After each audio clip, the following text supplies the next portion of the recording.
Yeah. Yep, I am. Oh, now I can't see.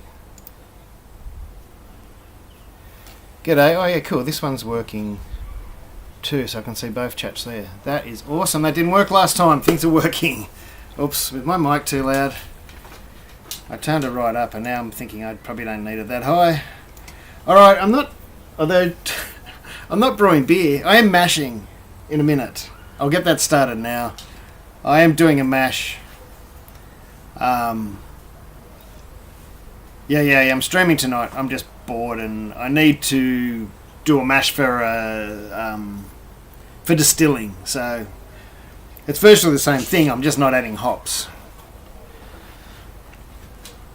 and I can be a little bit more loose with things. But because we know what we're doing in the beer brewing world, not that people, everybody knows what they're doing in the distilling world too. But I don't have to do as much as I do with beer. You know what I mean? Well, I'm not. Yes, I'll still sparge. Get the base out. I'm not distilling today. I have used the Viva, but I will be distilling it on the Viva. The Viva was awesome. The video hasn't come out yet because I've been slack with my editing, but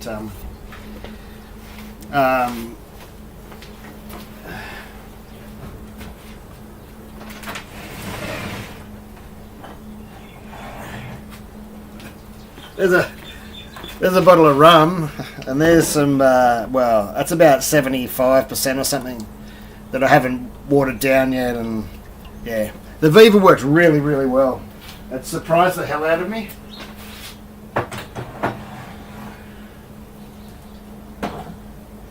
Once I set it up, and once it was going, I just didn't have to touch it, which surprised me. I thought I was going to be adjusting and stuffing around. But all went really smoothly. Get a chair. Now I'm a bit low. What yeast? Oh, that reminds me, I've got to get out of the fridge. I'm just going to use bread yeast this time. Although I do have that, what is it? Is it 1338 or something? But I think I'll just use the bread yeast again. Just to see the difference between the sugar wash and this wash, where only the grain is different. Because I tell you what, the sugar wash, the tomato paste wash stinks. Yeah, well, I'm adding nutrients a couple of ways. I'm adding them via some salts. I've just upped the not the chloride, the calcium to at least it's sitting at about 70. Parts per million by the end. I think you need about 50 just for yeast health.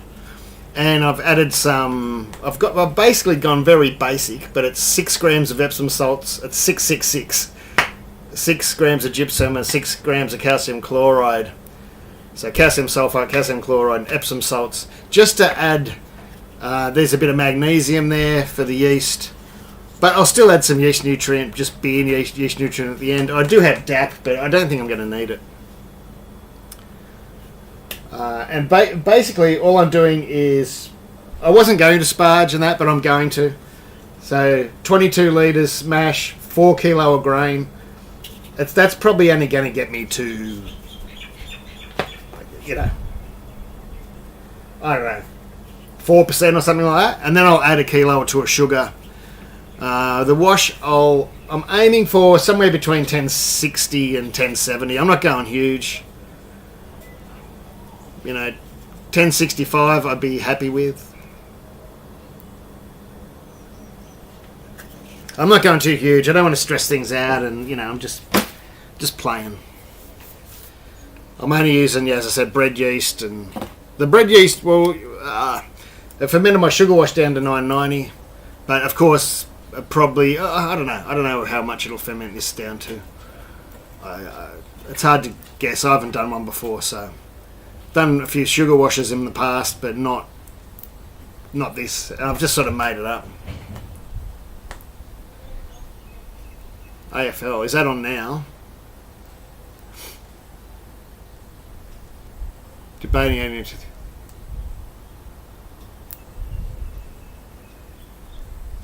Yeah, just don't bother. I mean, you could add some, but I probably wouldn't bother. Most, all grain batches have got enough nutrients in there. How many litres of wash are you making? Oh, only, I'm going for about 22 litres. Although I've sort of mucked up. I've sort of planned things for an hour boil. Well, I'm not going to boil for an hour. I'll probably boil for half an hour. I'm running out of time. I was supposed to start about lunchtime, and I've just been stuffing around in here. So I'm going to get that on now and stop chatting. Is that all right? Yeah, you can see it. I might turn that. We're going to Twitch and to YouTube. I might just shrink that down a bit. Hang on a sec. Where is it? Is that it? Yeah, that's it there. Because I might use some of this in a video later, and if that's out of the way, that's just better. Alright, that'll do.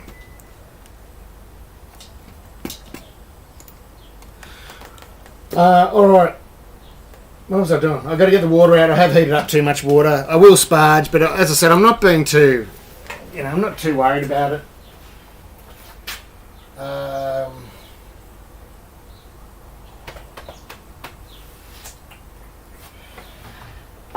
I'll just go in this plastic bucket. That is the one I washed yesterday, I think. Yes, it is. Not that it matters. I'm just figuring out which bucket I'm using. I'm just dumping some water out of here because I've got way too much. I could do no sparge, but hey, why not try and get some of those sugars out, eh? Since I'm only using 4 kilo, I'm going pretty light.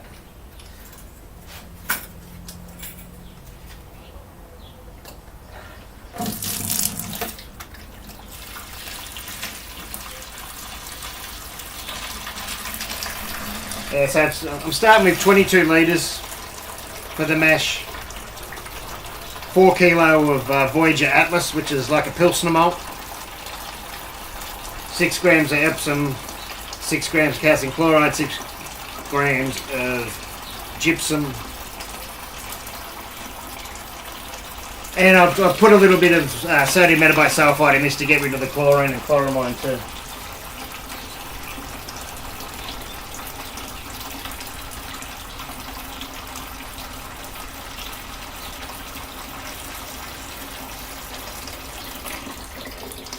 And when I say a little bit, I don't know, I had about 35 litres of water in here or something. You only need, oh geez, you'd be lucky to need like 0.2 of a gram of sodium metabisulfite to get rid of the chlorine, something like that. It's a rough guess. I didn't measure, but I kind of know. Done it a lot of times. 450 litres, I usually add about 0.6 to 0.7 grams of sodium metabisulfite to get rid of the chlorine and chloramine. This was 35 and I added, I don't know, about 0.3. Oh, my telly's gone off. Why does that always happen? This one I don't want it to. Alright, so there's 22 litres. Are we still on? I think we're still on. Telly's hopeless. It's 100 years old. It's one of those old ones from Kmart where I bought it for the kids and they could put a DVD in the back. Of course, it only really lasted about 6 months and then it became a computer to monitor in the garage. Like, seriously, you could probably get away without adding any salts, but I'm doing it for the yeast and to get the pH down. I'm not adding lactic. I could, but the mash will be about 5.4 here, so it's going to be fine. I'm trying to keep it simple, but the old beer habits die hard. If you can make beer, you can. Washes are a walk in the park. Piss easy.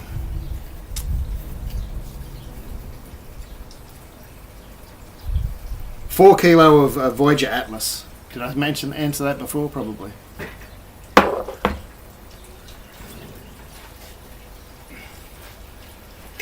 just waiting for that to mix up a bit.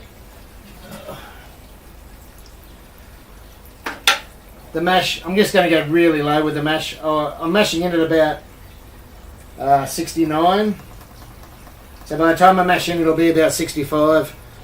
Just to get them all the enzymes excited, and then I'll let it drop down to like 61 or something, 60. And that'll really get rid of all those sugars. Well, starches into sugars.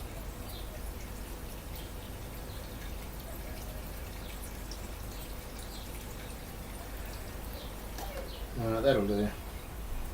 Now I'm turning it down to 61 or whatever.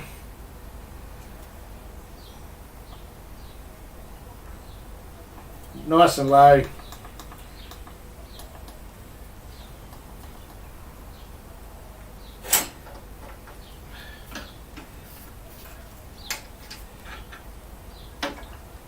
don't know if you can see. Oh, yeah, you can see. And that's just 4 kilo.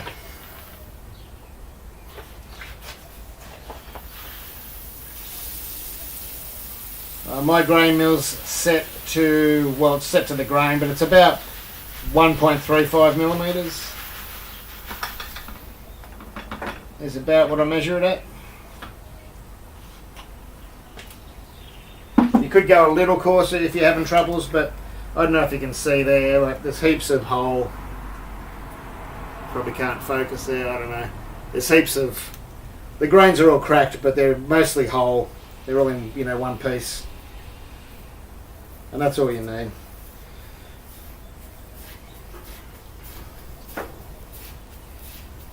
I'm still going to mash for an hour. I should probably go for 90 minutes, but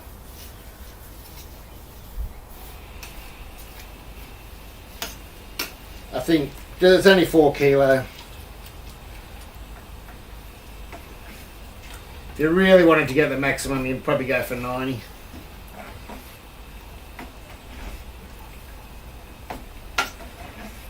$75, something like that.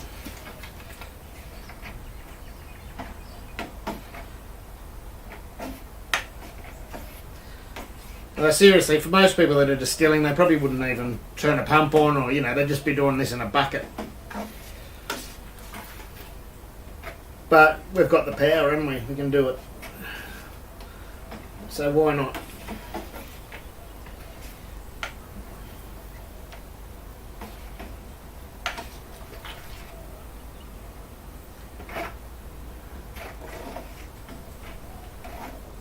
Did I stuff that bottom in on it? No, I don't think so. I didn't check it, did I? I usually always check the bottom after I lay the pipe in. I'll just leave that for a minute.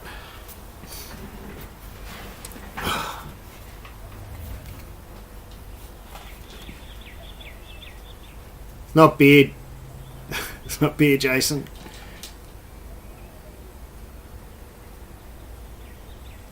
No, this is just less grain. If this was a beer and I was using 4 kilo grain, I'd probably only go 20 litres, 18 litres, 20 litres.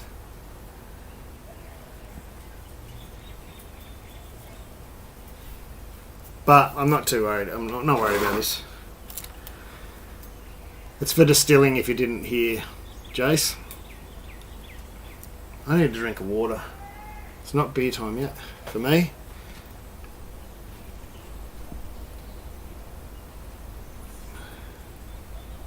I'm not even going to take pH or anything. I can check it with one of my strips or something, but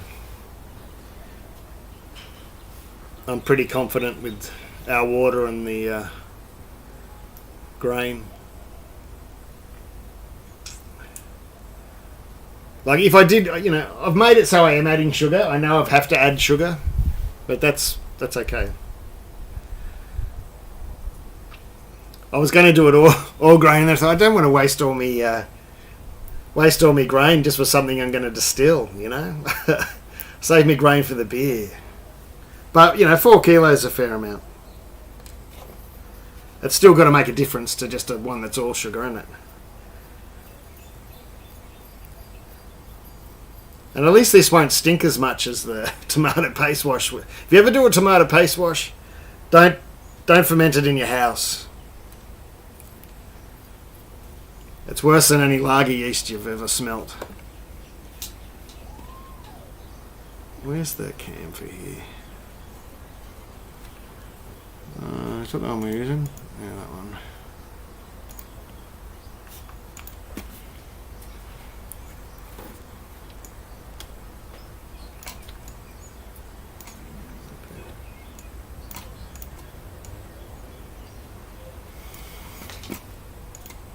I'm going to drink a water.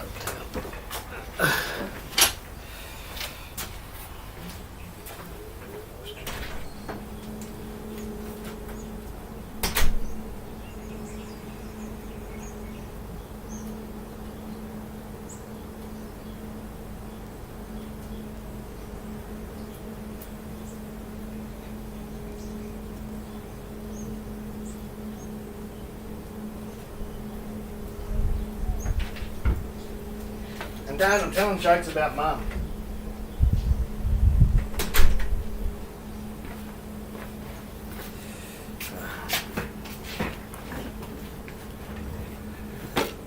I suppose everyone, what is everyone doing? Grand final tomorrow?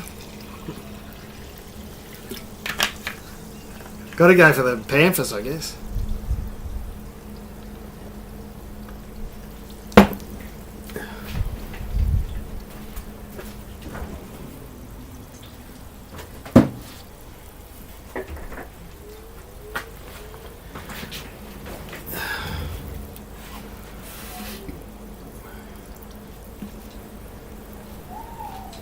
Anyone see Kiss?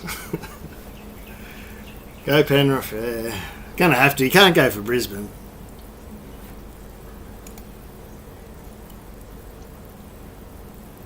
Look, I'll probably use all the tricks us beer drinkers use, because there'll be people that watching me now going, "What are you doing all that for?" But as far as I'm concerned, even when you're distilling, you don't want any junk to end up in your kettle or whatever they want to call it, boiler. So why not use some clarifiers, and why not use all the beer tricks to get it it's clear? I'm going to Kiss. I got a $40 ticket and I'm going to see Kiss next Saturday night. $40. I'm in the nosebleeds. But see, there's an issue. In 1980, I travelled 2 hours to go to my auntie's place so I could go to see Kiss when I was 10 years old with my cousin. And I got there and my auntie said, you can't go. Well, why is it botting? That's maxing out my mic. And I was devastated, as you would be as a 10 years old, and I've never forgiven her. She's dead now, but... And it's just cursed, it's just something that's been hanging over my head all these years. And so when I saw they were doing their last concert in Sydney, and I could get a ticket for $40, I went, fuck it, I'm going.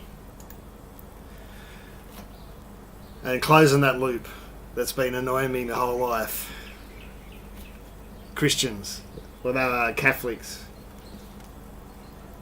But they were G'ing me up saying I was going, and then I get down there and then go, oh no, he's going to have to go with his dad, you're too young. I went, fuck, Jesus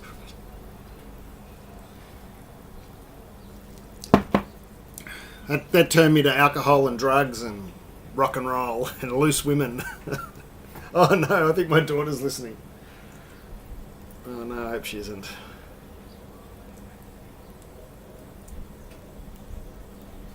And I could hear Mum going on.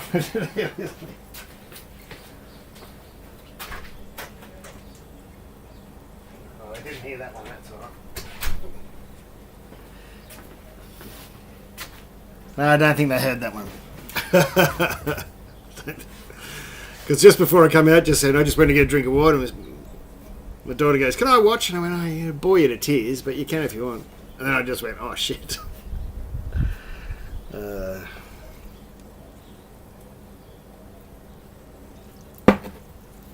I don't know. I haven't even thought about it. Pies, that's Collingwood and Brisbane.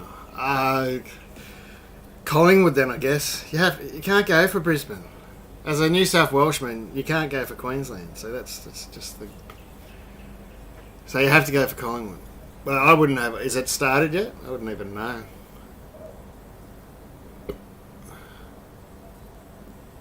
How is that all going, Jace? Good?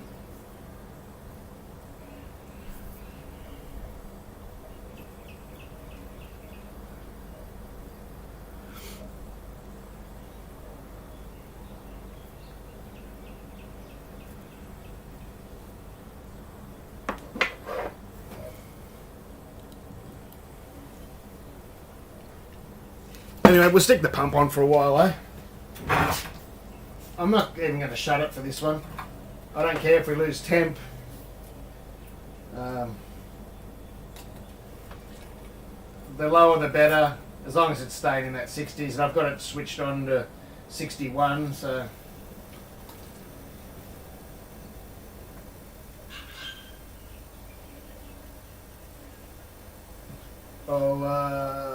I don't know what settings I've got it set to. Am I still on? Oh. Stop rattling. What's rattling? Something's rattling.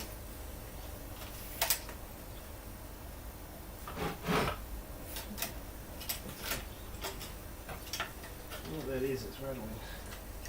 It's probably the pump. No?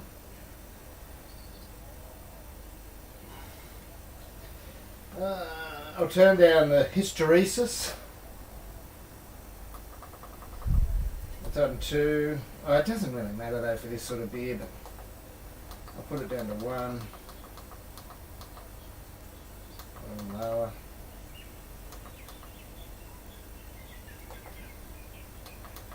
And temperature allowed difference is 1 degree as well, that's alright. That'll do. I'm not using the PID. It's no need. We're sitting at about, I don't know if you can see, about 65.5 at the moment. That'll get everything nice and all those enzymes nice and excited. And then we'll let it drop down over the next hour to 61 or something like that. And that will really get those enzymes breaking down those long chain sugars into short chain sugars, so the yeast can eat them easier. And that reminds me, I've got to get the bread yeast out, which I went in to do before and I forgot.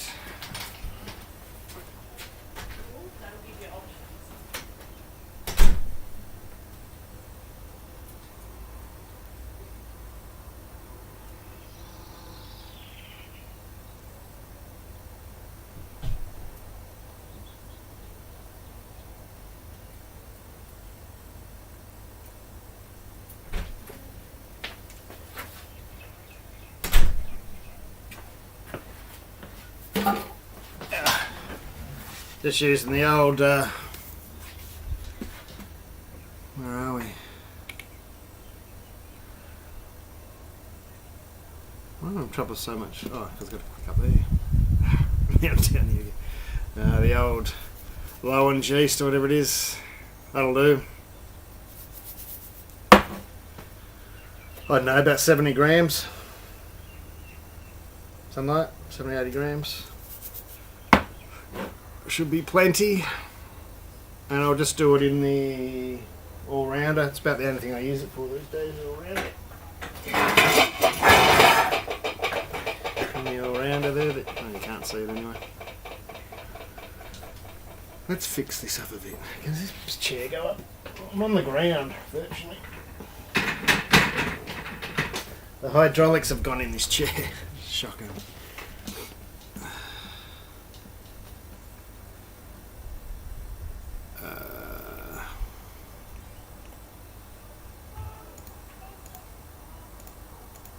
Which one is it? Oh, that one.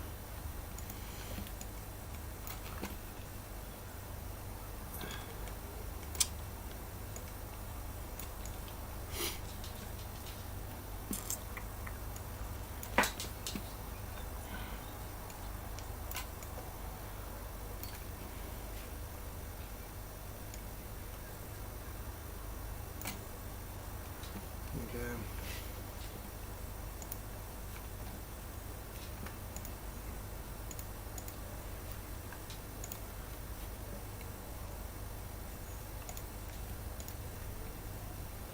specifically vodka, whiskey, beer, tequila, more beer, more vodka, more whiskey.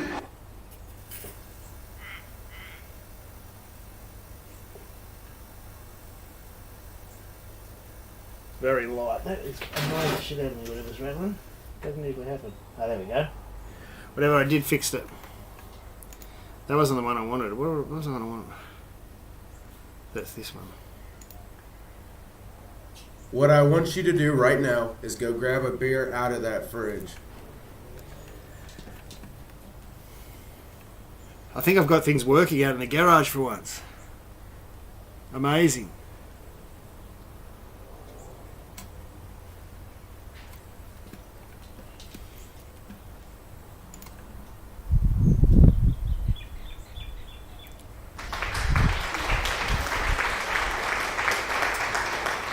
Put down the pump down too much.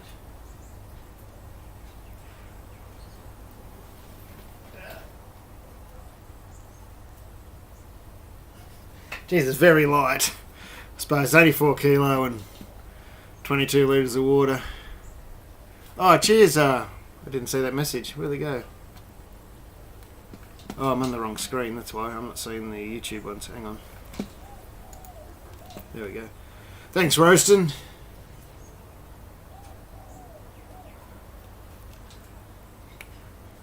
Same Brewzilla. Same bat channel. What'd you brew? Why can't I scroll it?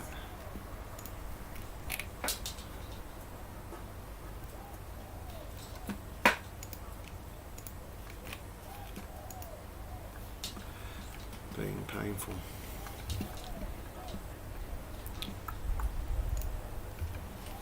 Hazy pale. Test.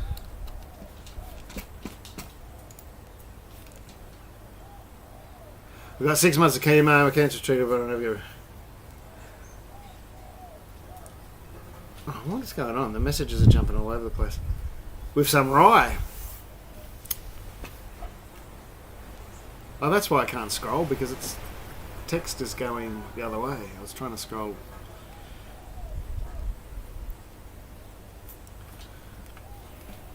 Hang on, I missed your chat about your. I've got 6 months of chemo, cancer. Never get rid of it. It's unfortunate. Yeah, I remember when you had the operation.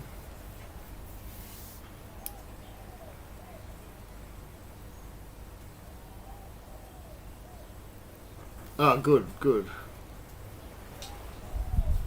Yeah, like it sort of runs in a bit in my family too. My uncle got, I can't remember how many meters of a bowel taken out or whatever it was. Lovely talk for this afternoon, but yeah, that's why. Yeah, got to go and get those checks, don't we?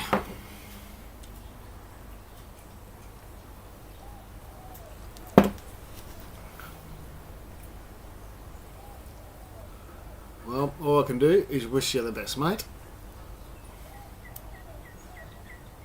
Hopefully it gets sorted. My mate J-Mo that I used to do the double brew days with, I don't know, what, 10 years ago? He got it in his throat. And fuck, they had to cut a massive bit out and all this shit. They thought he was never going to be able to taste or eat properly again. They ended up getting it all though, and he's pretty good. He's pretty good. He doesn't live around the corner anymore. Otherwise he'd probably be over for more brew days, but he lives down in, I don't know, Geelong somewhere.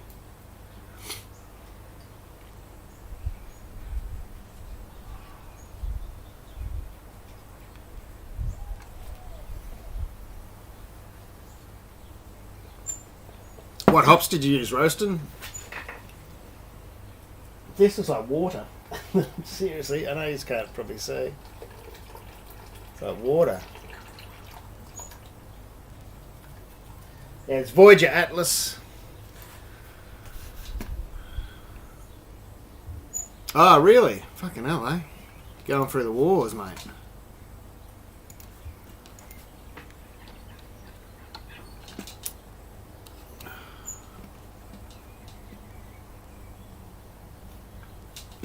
Alright.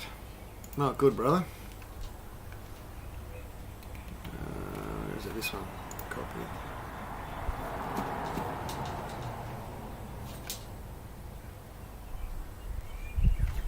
How do I put it in both chats? I guess I can't. Nectron. This is the malt I'm using today. It's a Pilsner malt, or equivalent of a Pilsner malt. That's it in YouTube, and this is it in Twitch. That work? Yes, it did work. Good. Seems I've got the bugs sorted out in the garage now. I am wireless though, I'm not wired for the internet, so hopefully it's going alright. Brewing 4% beers now.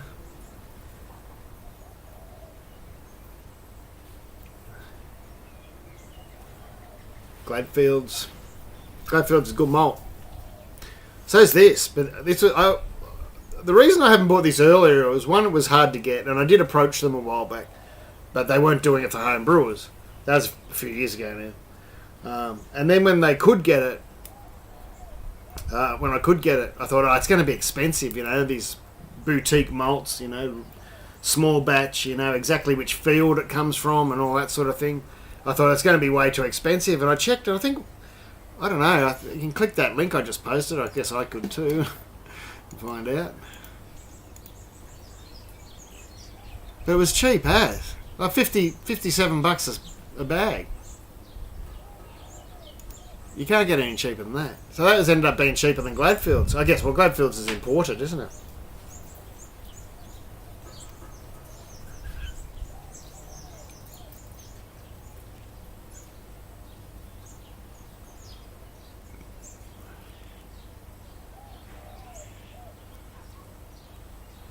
Yeah, see, I was getting Gladfield's because I thought it was better than,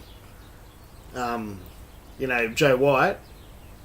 Although the Joe White Premium's good. I mean, you can make beer out of all of them, but, you know, I do it on YouTube channel and that, so you want to use the better stuff if I can. And so most of the time I was getting Gladfield because it was easier for me to get. And Gladfield's solid, man. Gladfield's solid. But then now this stuff's so cheap, I think I'm going to be jumping on this. And it's not that it's cheap because it's bad, because it's great. It's just cheap because it's local.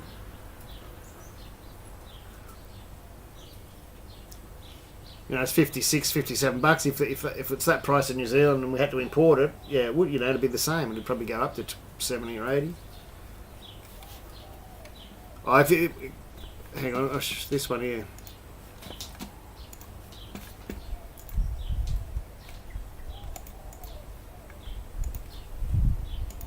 Voyager Atlas.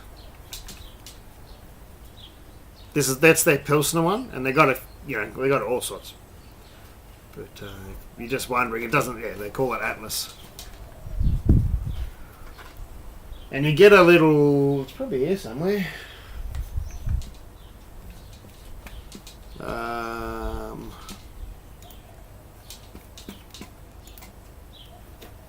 Where's the bag? I think I've still got the bag. I'll throw it away. Might throw it away. I didn't think I did.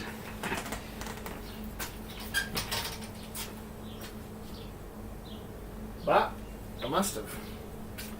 I took all photos of it, but you have a little barcode on there, and you can scan the barcode, and then it actually tells you which field it was grown in. You know what I mean?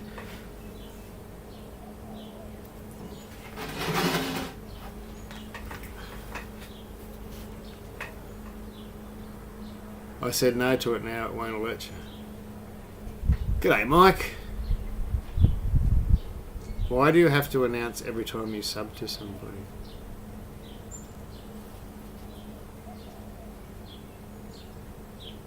Take my price.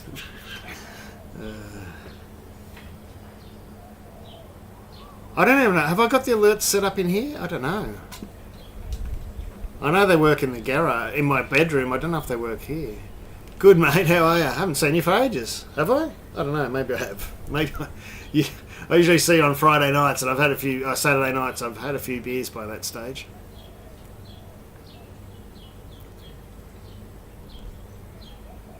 Take my prime sub, Bish.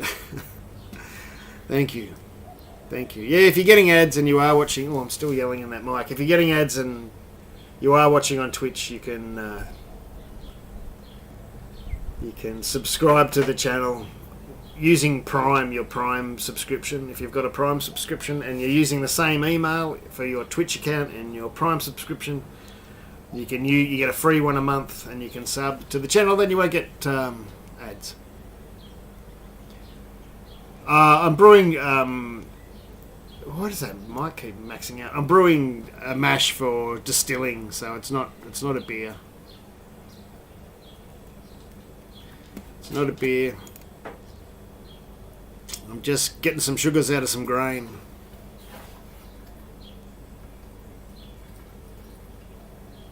I tell you what, if it was a beer, it'd be the lightest coloured water you've ever seen.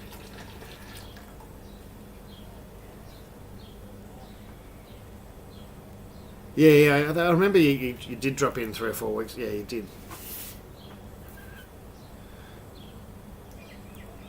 So tonight, I am doing my usual stream tonight. At 8:30ish, 9 o'clock.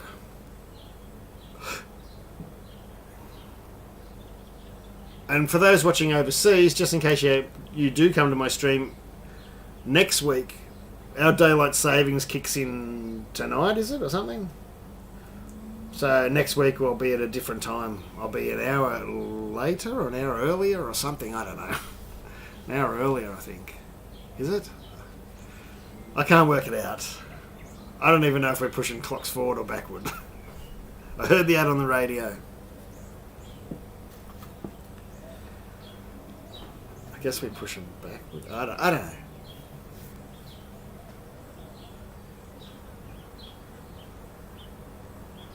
You're finishing on night shift, 6 a.m. then a brewery too. Jesus, have a sleep, Mike. I take it you won't be into the other stream tonight.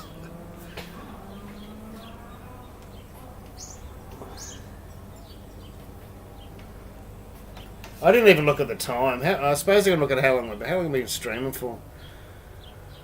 40 minutes. So this bash has got to have been in like 20 minutes so far, something like that.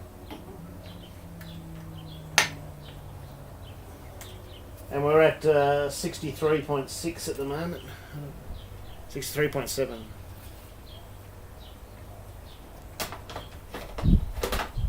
I want it to get right down to 61. Well, I do, Devil Rock, and I will have videos, kind of, not extensive videos out pretty soon. Not extensive, but beginner videos out pretty soon on the spirits. I'm trying to keep it really, really simple, pretending that I know nothing about it, and I don't know that much about it, but it's something that I've studied for many, many years. Yes, you can. Of course you can, Devil Rocks.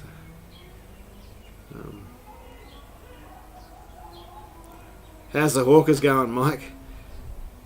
So, just beware. If you go into a home brew shop and go, I want to brew spirits, they'll try and flog you the most expensive ingredients, and you can start without any of that, of course.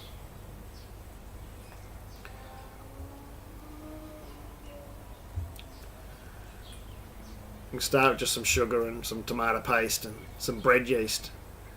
Of course you need a still, but you can get one of those pretty cheap too.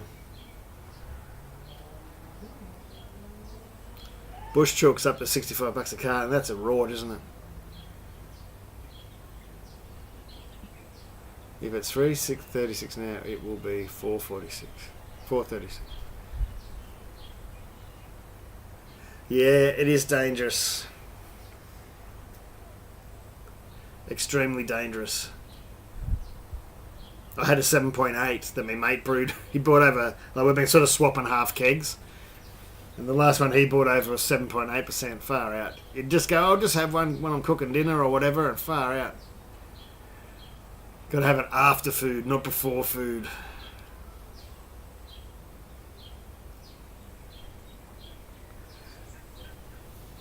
Yeah, it sucks, mate.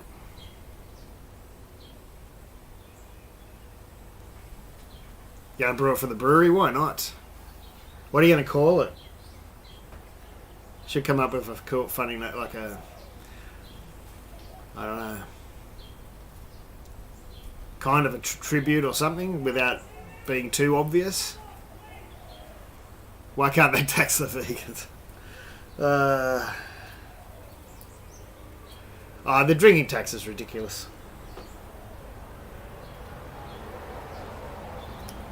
Absolutely ridiculous.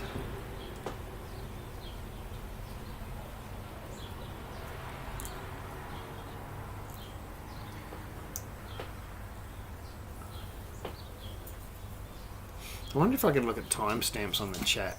No, that's looking. Oh, maybe I can. Oh, no, it's YouTube. Does YouTube have timestamps? The Twitch thing might.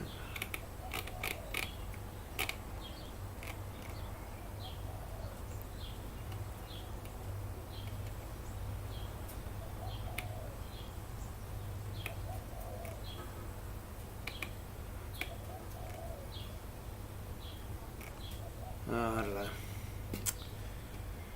Oh, I started doing those sounds 15, 16 minutes ago. Yeah, it's got to have been in 20 minutes. At least.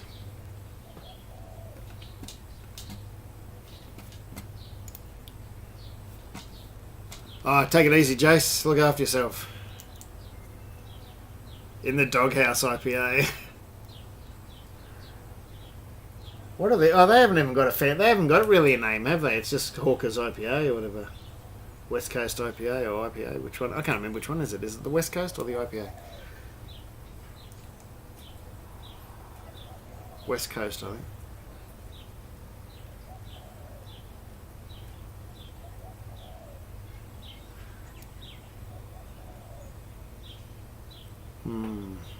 I'll have to try and think of a name.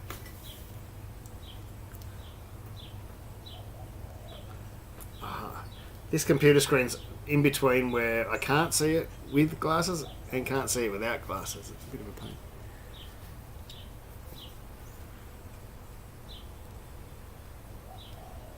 A little Aussie band called Roadhouse did a song called Doghouse.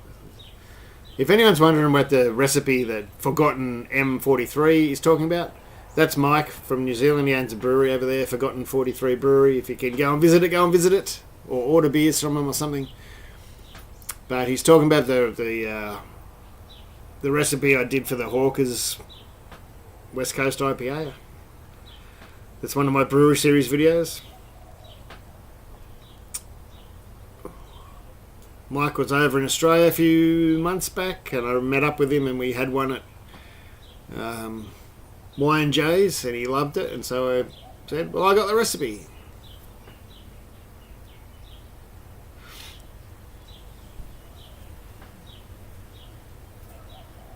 This brewing's hard work, tell ya.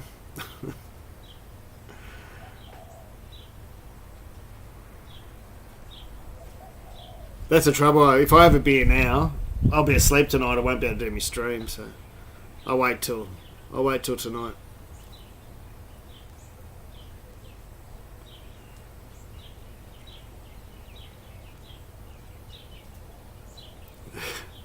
Oh, it always gets me, mate. As I say, I don't know if I told you on that day. I've told you since. I think that if I go to a brewery or something in Melbourne, like Fixation or Stomping Ground or whatever, and I have to catch a train home, and I know that Y&J's has always got the Hawker's IPA on tap, and it's just a bad move. I go in and I go, I'll just buy a pot, and then I get to the counter and go, pint. And then I drink that after you've already had a few in your guts, and you're having a pint of 7 point whatever it is percent IPA. That makes the train trip home and bus trip home a bit blurry usually. And at the same time, it's bad to start with too. If you go there and have a couple of pints of 7%, if you're going to go somewhere, it's not a good idea either.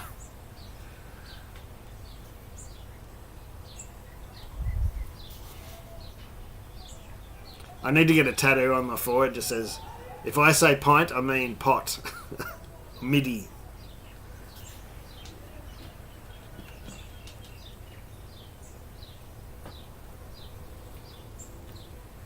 So I was thinking, I don't know if it's going to work out because I'm going out tomorrow.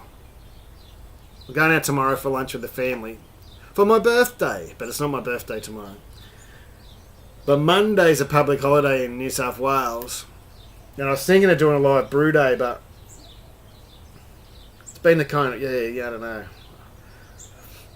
I was thinking about it. I shouldn't say because I'm not sure. Because if we go out for lunch tomorrow, I might end up having a few beers.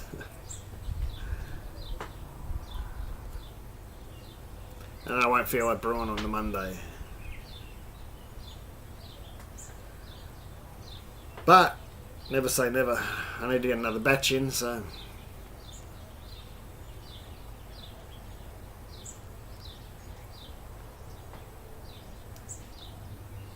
Monday, yeah, it is.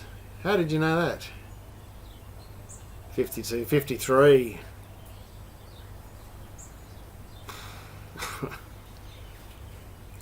I don't feel it a bit.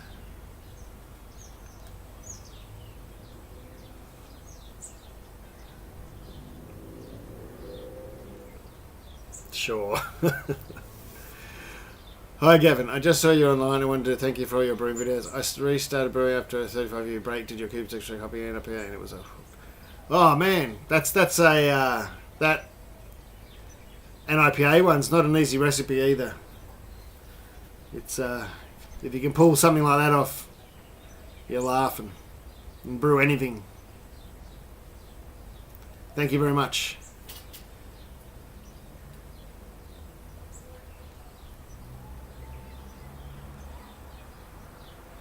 That's the way to... it's good to hear about your health, but it's awesome when things like that happen, isn't it? I remember when I was a kid, and it's not as heavy as cancer, of course, but I was born with a really bad, like a structural club foot where it was fucked.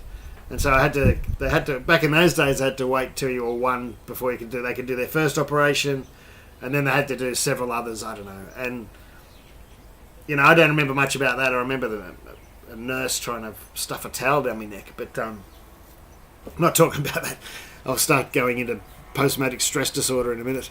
There was one time, I don't know, I must have been 5 or 6 or something like that, and I'm still yelling too much. My mic's cracking it. Anyway, the nurses had spoke to me already, and they said, "Oh, you're going home tonight," and I was like, "Oh, awesome." Because back then your parents weren't even allowed to stay at the hospital. Your parents were only allowed in at visiting times as well. So it was a bit, for a little kid, all those times, it was shit. And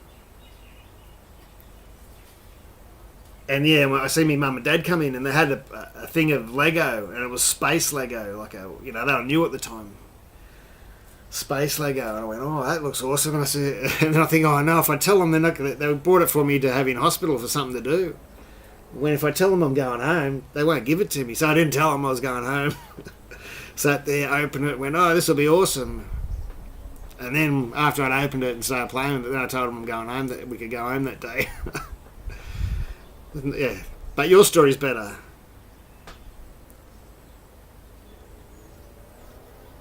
Oh, that's not me doing that. They're on auto links for those that are in the Twitch stream.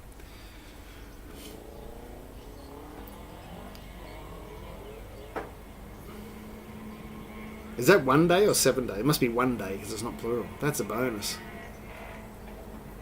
Oh, good stuff, Ian. How's the brewing going, alright?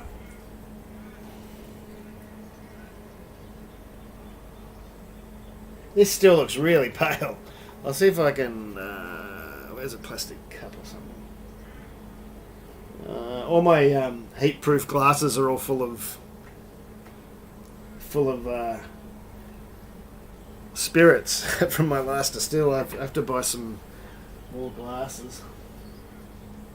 I just got a plastic cup. I might melt it though.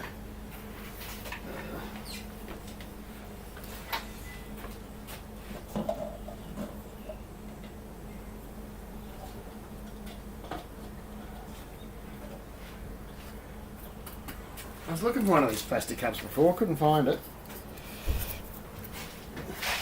I might melt this cup. Look how light it is. Oh, hang on.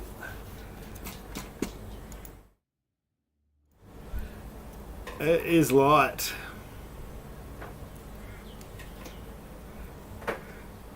Smells good though. It is Pilsner malt.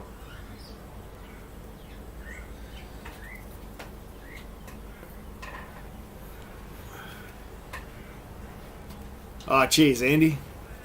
No worries. It's easy as.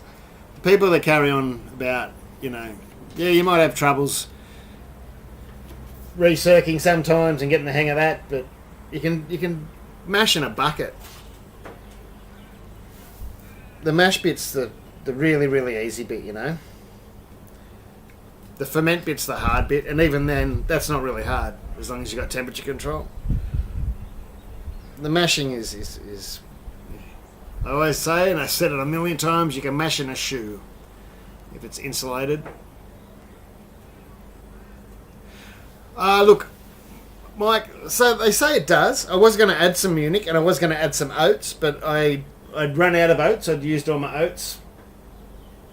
And I love my Munich for my beer. So I just thought, first one here, this one's just going to be Pilsner malt.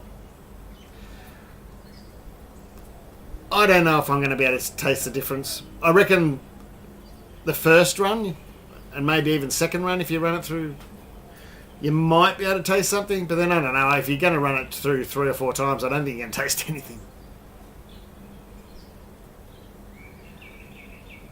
I haven't fermented on the grain, no. No. Have you?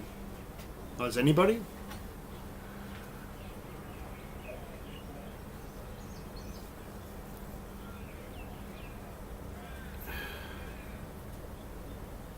A Will It Mash series.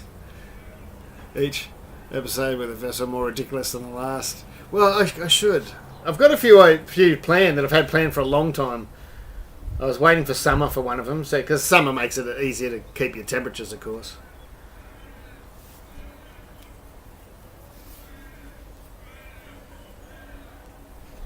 I've got It is funny. The people just spend the largest amount of money on the mash side of things, and it's just, nature does it, eh? All you got to do is have it at the right temperature, wrap it up with throw some towels over it, and leave it be.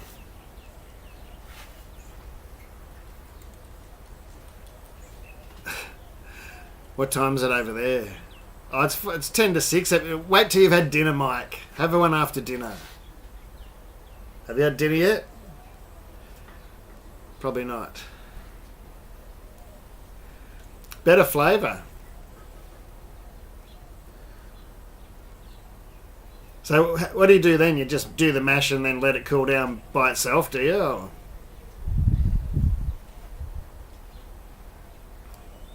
Or do you run it through a chiller, or do you just let it cool down? Just let it cool by itself, and then throw the yeast in.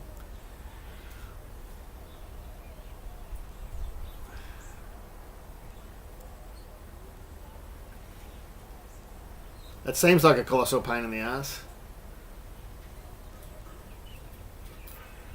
Yeah.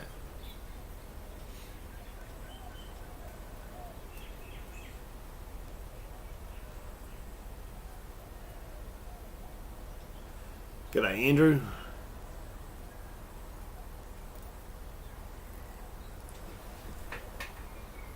I still don't remember. I counted 20 minutes. I think that was 20 minutes ago. I said 20 minutes. I think we've done 40 minutes. Would that be right? More esters, apparently. But I guess at the same time, yeah. And so what? Yeah, so to keep those esters, I guess you don't distill it much. Like you'd only do it twice or something. Because if you keep going and going and going, you're just going to end up with stripping everything, wouldn't you? I don't know. I've done over the years at different people's houses and things. I've been around distilling, but I've never done much myself. I've read about it a lot. I've had a still here forever, and so but I procrastinate for many, many years. And unless somebody comes and goes, no, it's time to do it now. You've been, studying it for 10 years. It's time to actually do it. Most of the time I don't. It was only that I was offered a still, so. One and done, yeah, okay. So you just still through once. That was the good thing about the Viva one, because it's got the, I think it's because it has the slobber box or the thumper, that, so someone was messaging me, I don't know what it was. It came out much cleaner than, because I've got an air still as well. And of course I had to put it through at least twice in the air still, and I still don't think it was quite as good as what happened when it went through the just the cheap Viva one. G'day, Marco. What are you doing up at that time? It's 3:53 on Saturday afternoon here. Yeah, Thumper's like a double distill. Yeah. Even it's small. Like people say you really need a big one. So that's why I thought I'd have troubles with the Viva, because it's only about, I don't know, it's probably 3 or 4 litres. But it worked perfect, man. It worked fine. And the alcohol coming out from one run through was lovely. Oh no, I haven't watched that. I watched that old one many years ago about the old guy in the old famous guy. What was his name? Not Bubbles or something. I can't remember what his name. In America, that used, when they go out in the bush and do it. I watched that once, but I haven't seen Moonshiners, no.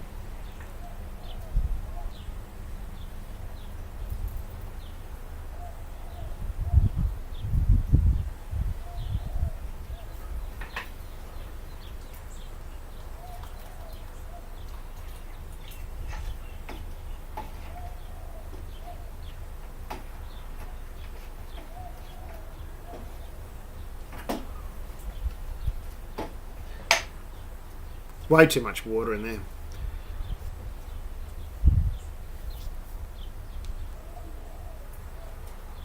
Isn't it on yet? I thought it'd be half finished. I don't even know what time it starts. I watched Kiss before, and that was it. I come back out to the garage. I had an alarm set for when Kiss were playing. Went inside, watched Kiss, and then, I don't know, I thought it was starting straight away.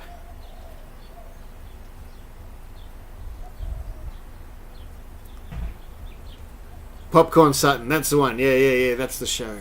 That's the show.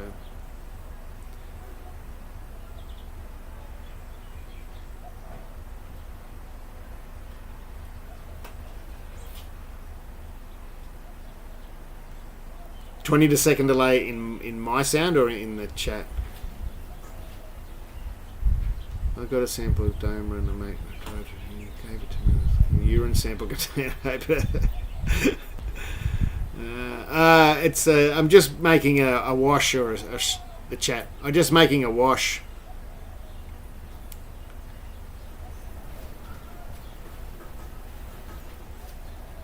For distilling.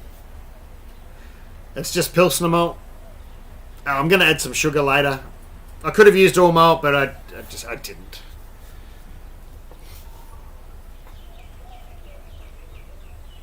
Well, there's heaps of room. I could have threw heaps more in, but I want to save me malt for chat. Me malt for beer.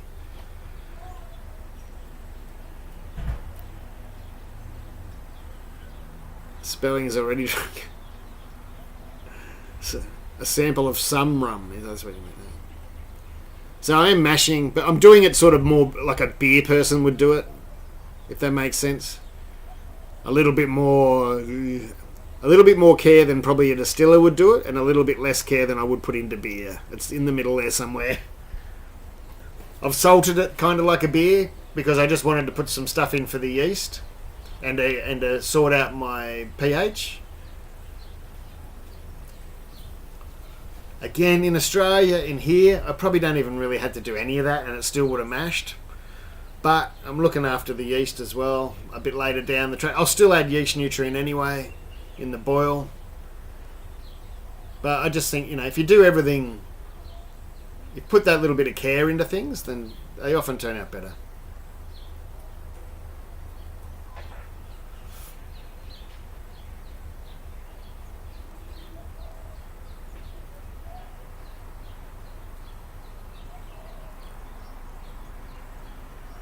What's the 80-degree thing?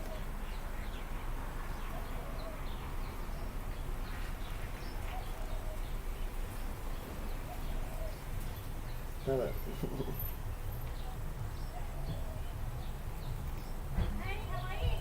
Good, how are you? I'm alright. Glad party duty's over. You watching the footy? Is it on? Don't worry, we're the same. Is it on? We're from New South Wales.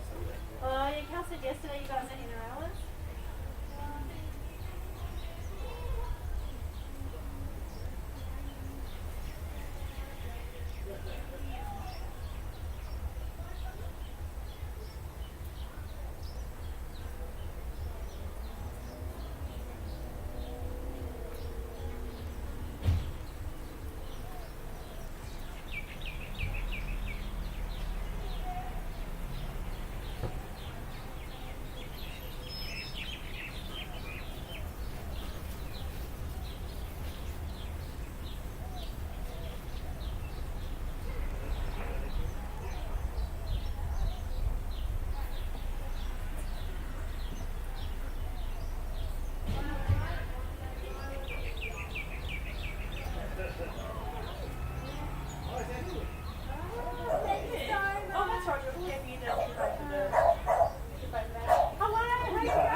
Oh, it's all happening here. Kids turning up and coming home. Kids going out. Kim's going home. Seems no one's watching the footy. Everyone's having parties and going down the beach.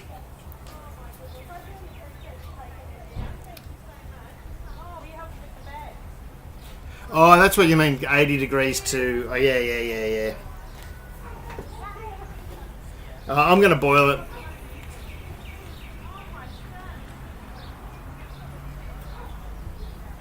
Yep. I hear what you're saying, though. Yeah, yep.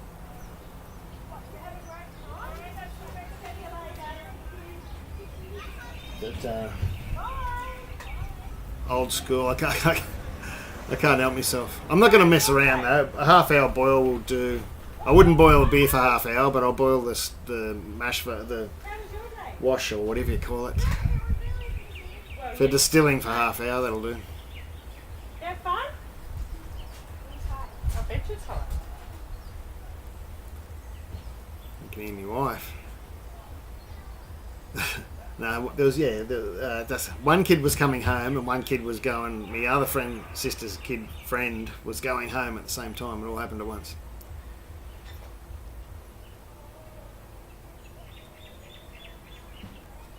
Although I need a beer.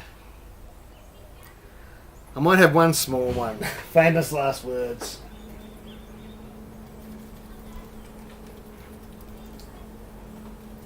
Well, see, I could boil with the grain in too, couldn't I? Doesn't matter. But I'm not. I'm going to take it out because I'm going to sparge. I'll just get a glass.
You near the crows. Look. I don't know. I haven't decided. I do have some some wood chips and different things here, but I'm not that much into it right at the moment yet, roasting. I'll get into that stuff maybe in the future. I'm just that doesn't look clean, that glass. Oh no, it's nucleated on the bottom. I think that's what it is. Yeah, I don't know at the moment.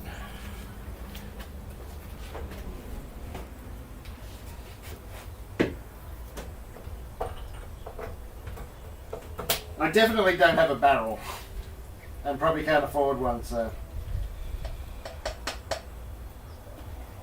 Although I should look into it, maybe someone selling them might want some advertising with this.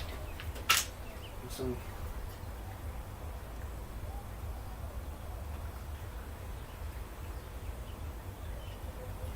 Oh, this glass is bloody dirty.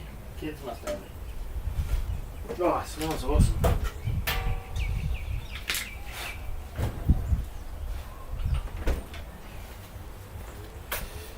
This one hasn't been on the main channel yet. It's been, if anyone in my Patreon will have known, I've been brewing this. It's an IPL. Yeah, the glass is a bit grubby. New Zealand hops and Talus. Nelson, Sav and Talus. This is, the kids have been using this glass. I should have grabbed something else. It's bloody lovely. This keg hasn't even made the kegerator yet. It's taken out of the fermenter and it's in the wrap fridge over there, but it's going to be empty before it hits the kegerator.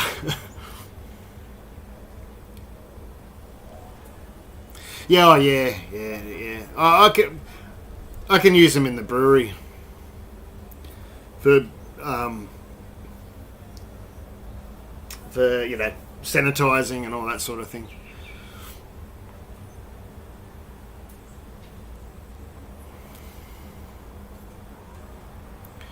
I tell you the truth, I put the heads through again. The start stuff, the 4 shots or whatever it is, the start stuff I put away because it smells like acetone.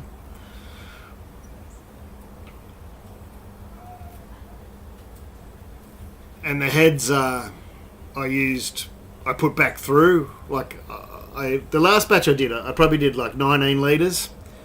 Well, I ended up with 19 litres after getting it off the yeast. And I put 15 litres through the Viva thing with the thumper or whatever it is, the big still, and I put the other 4 litres through an air still just to compare. And when I did the air stilling, because I needed to redo the air still one, put that through twice, and on the second time I threw the heads in from the original batch into that as well, just to bring the alcohol up and get more out of it. I threw that in with the other stuff. Anyway, put it back through. G'day, Zafire 88.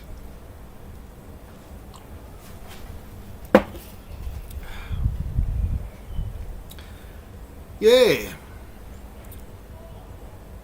Distill it. Fingers crossed. I shouldn't say it. I shouldn't say it live on air. I've never had an infection, a detectable infection in my beers in the 30 fucking... I shouldn't be swearing. 35... I don't know. How long has it been brewing now? 1988 till now? Yeah, 35 years. No. Yeah, 30... I don't know. Someone else work it out. I haven't had a notice, like, I'm not saying noticeable because there's probably sometime definitely something has got in that, but if it's not noticeable, then fucking whatever. G'day, Lucky. Just call it. Yeah.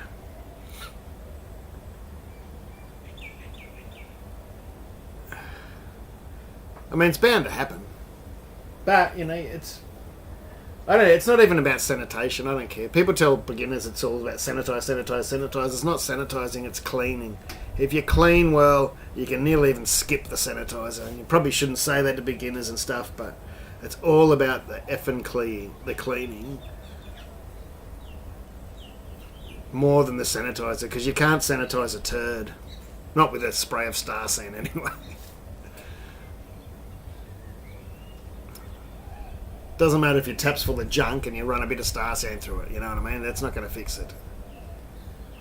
And most of the souring will come from the air. Your infections will come from the air. If your equipment's clean, the only place it can come from is the air. And you got to be really unlucky because your yeast usually takes over in first before the infection can get taken, and it gets, you know, overridden. Not always, but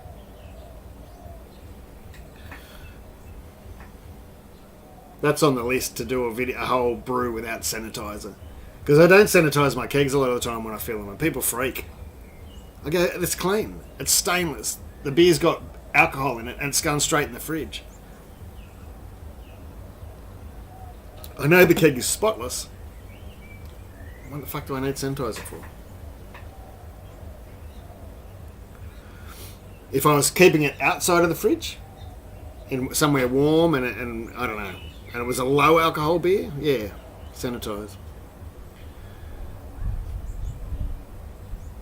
Yeah, exactly. You've got to be really careful. Even though I do, although I mill outside the garage, but I always make sure my fermenters are shut. Mill grain dust is one of the number one reasons for infections. Because the same bugs that like grain dust like the grain sugary liquids. The hawkers is out, look out. This is a, I said an IPL. I told you, isn't it? It's not this one, but the proper recipe is mash hopped. I forgot to do it. And I used Pacific Jade. The original recipe was 50 grams of Pacific Jade in the mash and 50 grams at 60 minutes. But I can't remember what this ended up being without it. Without mash hopping, I think it ended up going to 30 grams or something at 60 minutes. And then I think it's 10 or 15 grams of Citra at 10 minutes. And then a hot whirlpool of... I hate how I have to say hot whirlpool these days. But a hot whirlpool of Talus and Nelson. I think it was about 30 grams of each. And then a big dry hop. G'day, little John. A mash up. It's probably hard to tell the difference if you do it or not. But I was talking to the guy that wrote the hop book, and he swears by it. So I've done it a few times, and I'm going to compare these two. I could do it now, but I'm not going to do it live on air because I'm trying not to drink too much this afternoon. And it sets up precursors for more aroma down the track. Because people used to always say mash hopping adds aroma, and I used to say, how the fuck does it do it? It's impossible because you're going to boil it. It goes through the whole process of any other hop does. How is it still going to be there for aroma at the end of the beer? But what it does is it sets up precursors that help release thiols from the ingredients in hops to add aroma later. That's the theory. So it's like a precursor thing. More than it's not the actual hop that you add in that gives you the aroma at the end, but it's a precursor to help hops release thiols at the other end, if that makes sense. Nelson and Talus are both huge hops, and I didn't think it would work, and I thought at the start they were fighting each other, but they love each other. I'm telling you. I'm just doing a spirit mash, a grain mash wash, whatever you want to call it, which must be nearly finished. I'll give it another 10 minutes. It's just Pilsner malt. That's all I had here at the moment, so that's all it was. What temp do you Whirlpool? 99% of my beers are done at... Yeah, only time I cool a Whirlpool is for an NIPA, because there's no reason to cool a Whirlpool for any other style of beer. If you do, in my opinion, you're wasting hops. You've got to use heaps more if you do it at 80 degrees. and you're not getting the benefit of some of the bitterness and and some of the other flavours you can get out of the hop. If you go a bit hotter, like 99% of breweries do, you get a bit of everything out of that hop, and you don't have to use as much. And it's less energy and less power and less time, and it's just the only time you really need to want to centre around that. It doesn't even have to be down to 80, but 85 or something, is if you're doing an IPA and you don't want any bitterness, and you're still going to get some perceived bitterness anyway. But that's the only time I'd ever chill it. It's just a waste of time and energy. It got huge. Well, you never heard of it anyway before the NIPA, right? So that brought it along. And then for some reason, Brewfather made 80 degree a default Whirlpool temperature, which we've been Whirlpooling for hundreds of years before there was anything such as even as a well, we did. There was flame out hops, but as an NIPA. And for some reason, Brewfather made that the standard temperature, the default temperature. And every new brewer since then tells me that you can only Whirlpool hops at 80 degrees or whatever. It's just ridiculous. And you'll find most breweries, they wait for flame out to finish, and it'll end. Most Whirlpools will start, not all, but most will start around 97, 95. Most of them, the breweries hold a lot of heat, so they're probably a bit hotter.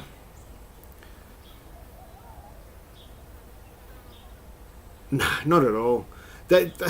It's just... well, try it, right? All I say is try it. This beer here is bursting, absolutely bursting with aroma. You couldn't get any more aroma than you get in these. This is why I brewed it twice in a row. I brewed it once and then brewed it straight away again because it's so good. And, yeah.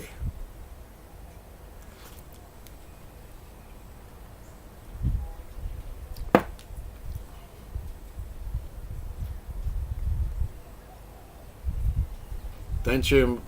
You mean you don't Whirlpool it too soon? Yeah, no, I don't. Probably would be alright to do that in the fermenter at 2C.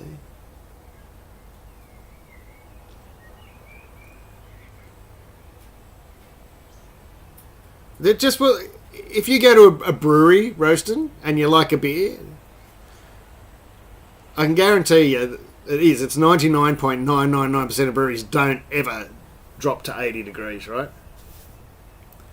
It's too hard. And that means they also can't put because they use plate chillers 99.9% of the time again, they can't run it through the plate chiller if they've bunged a hell heap of hops in at 60 and at 10 minutes and 5 minutes. They're not using bags or hop baskets.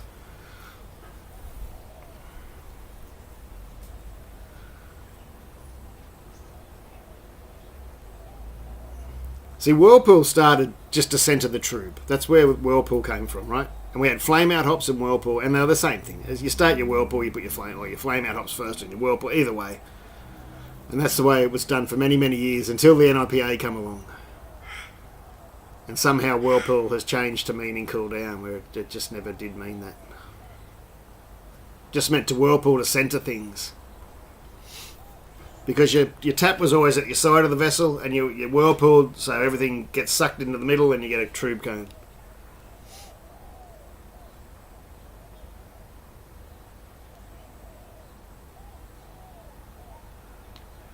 I wouldn't say very common. Maybe up there, Little John.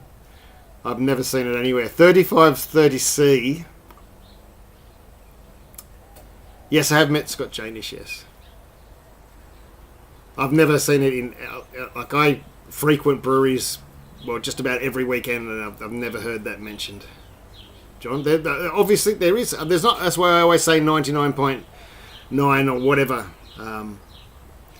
But there's always outliers. But I've never heard of anyone doing that in a commercial brewery.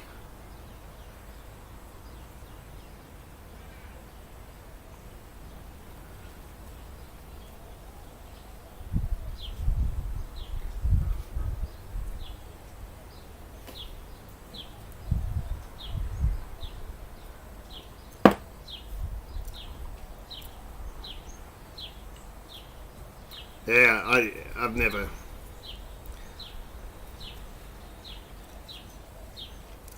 That's a new one. And even home brewers, I haven't heard of doing that. And the home brewers are usually doing all the whacked out things.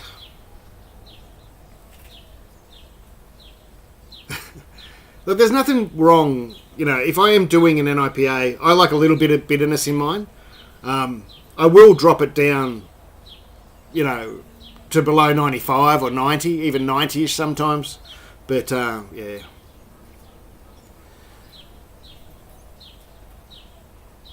I'm off NIPAs.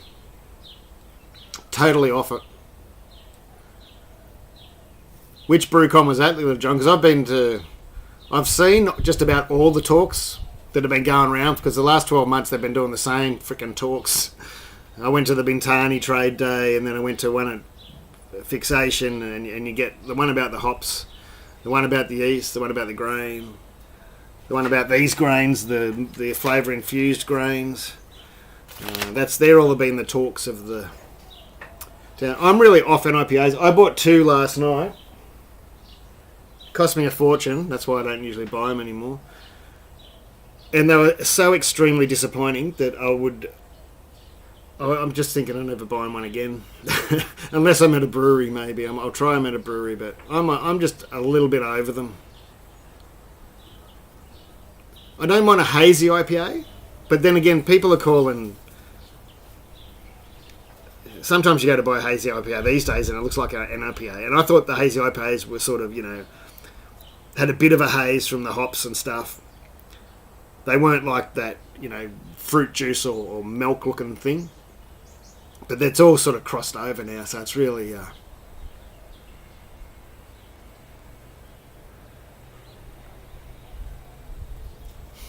There's just recently a BrewCon up in Brisbane. I nearly went, but again, I saw the same people talking, and I went, fucking... It's just the same. It's going to be the same talks, you know, over and over and over again. They're great talks. Don't get me wrong, and I knew I was supposed to do a video about them all. I've even got recordings of a lot of them, but yeah. Basically, the fermenters one is if you're going to do an NIPA or a hazy, is it S33, S33 or S23? S33, I think it is, because it releases thiols. By itself, it doesn't have to be one of these GMO yeasts that we're not allowed to get in Australia yet. Use Citra, because Citra releases its own thiols. That's why it's so good. It can release it without anything. The liquid yeasts, the liquid hops, which I haven't enjoyed any of them, so I don't like to... Well, there'll be a vid coming up soon on Spectrum, but I just didn't enjoy it. I've never enjoyed any of the liquid hops. Spectrum's and Incognito have been the 2 best ones I've tried so far. But for the price and the hassle of doing it at home, especially Spectrum, it's not worth it, I don't think, for home brewers. It's more for commercial breweries that are trying to cut down on wastage. If you can't afford, you know... 500 ml of wastage in a home brew batch size, you probably shouldn't even, you know, just go and buy a slab of Vic.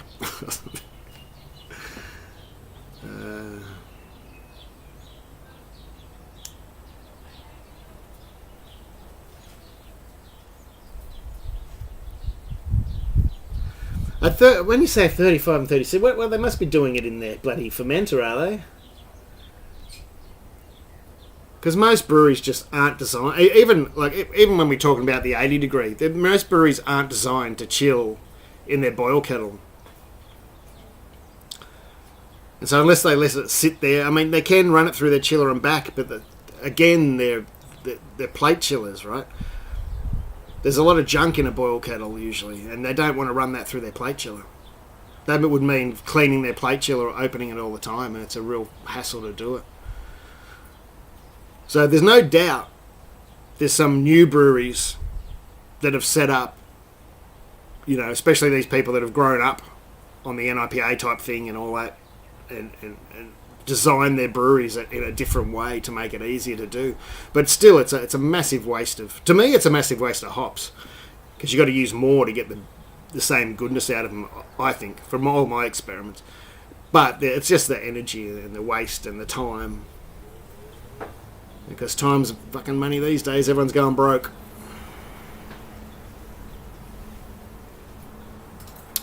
Have you tried a Stoner Whip? No, I haven't tried one lately, no. Look, I like a Pilsner or a good lager that hasn't used diamond yeast, and an IPA or a pale ale. They're just mine. They'll always be my favourites. And a red beer. I always leave out reds, but I love a red IPA or crossing over into a brown IPA.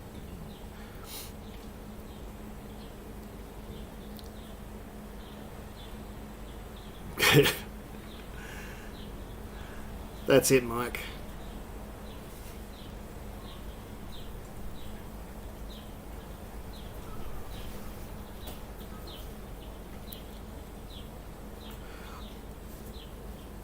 Oh, look, as I said, yeah, there's...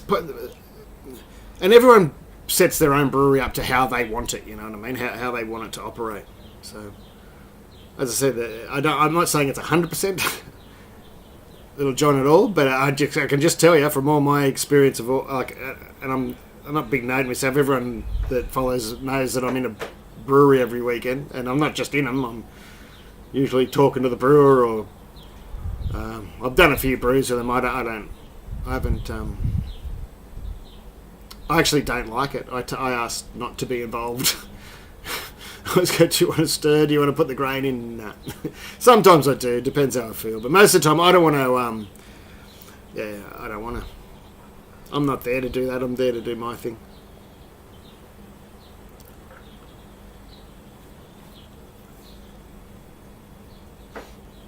And so that's how I base my beers too. You know, the beers I love from the breweries I love. If they're not doing it, then what's the point of doing it? Oh yeah, no, yeah. I don't mean to sound like Yeah, that's what I said. There's always people doing things different. The 35s, that's strange. I guess it's like dry hopping, but before the ferment. See, the things like that before the ferment always because you're going to blow off so much during the ferment. This is where, again, I think it... I know you know, there's different qualities and different things popping in here and there. But, yeah, they do roast, and that's the bitterness, yes. That's just about the bitterness. Well, see, aromas isn't... I mean, I've even heard hop sellers, major hop sellers, not in shops, but... I'm not going to mention names, and come out and say this is the best dry hop because it's got high alpha acids, and the aroma's not about the alpha acid. They obviously they don't really know about what the other oils in the hops do, and there's other oils that are way more important for aroma than alpha acids. In fact, a lot of the time we used to dry hop with the lower alpha acid hops because they were generally higher in the other acids that were better for aroma. Things have changed a little bit the last 10 years with the advent of all these new breeds like Citra and all that are high in alpha and high in aroma, but it's not because of the high alpha level that they're high in aroma. You know, it's a different acid. When you're thinking alpha acid, basically, like they do crossover, but alpha acid, you're looking at bitterness more, and if you look at the other acids, like the betas and stuff, that's where you get a lot of the aroma from.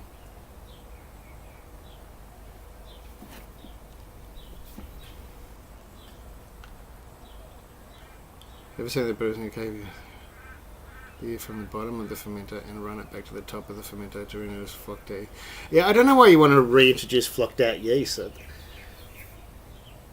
don't know why you'd want to do that. But I know why their yeast is stalling, because it's fucking English yeast. And it's probably too cold to bloody heat the tank up over there. You got to bump the heat up for those English yeast or they'll stall like a mofo. At least in Victoria you do. As soon as they get anywhere near 1025, it's bump the temperature up, or they won't always stall, but that stops them most of the time. And I do that for all my yeasts. It's just once it's between, if I take a reading or I look at my pill reading on the fridge over there or whatever, and say it's 1025 and I'm about to go to bed, I'll bump it. If I wake up in the morning and it's 1025, I might wait till it's down to 1020. Or, if a couple of more hours and then bump it. But anywhere between 1025, 1020, I like to bump all the yeast. It just gets it over, it helps it get over and done with. Or you can turn off the cooling at least and let it free rise a bit. But then I like to watch the free rise too. The free rise is when you let the yeast heat it up itself. Because a lot of times in the middle of winter, if you haven't got it in a fridge in Melbourne, you can't really do that because it's going to chill down. The yeast isn't that good to do that. But so I let it free rise, and then if I notice that it's not near final gravity and it's really starting to drop temp, then I'll bump up the temperature to about where it's sort of where it starts to turn down again. And if the temp's starting to go down and it's not finished, I'll turn up the temperature to sort of match where the yeast took it to.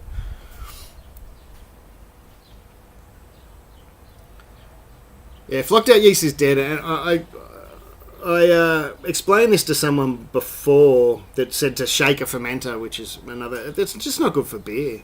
There's three things that ruin beer. There's heat, well, main things: heat, oxygen. Oxygen should be first, then heat, and vibrations. When I do my scientific brewing course, vibrations was a big one, especially because we'll talk about packaging and shipping it around and stuff. But that's not why you shouldn't shake it. The reason you shouldn't rouse flocked yeast is that it's, I can't remember the names now, Janos or something, Janos. Didn't he play a flute or something in a band? They stick together like Velcro, the yeast, right?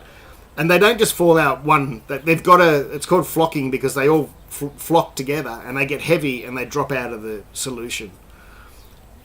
And so they're like that. And once you disturb that, once you shake the fermenter and break them up, you can break off those little... It's like getting fluff in your Velcro fly and it won't do up anymore because it's the little fingers that hold on to each other. They break off, and not always. Some of them will join back together and flock out again. Others won't. So you're much more likely to get a haze and get yeast left around in your beer.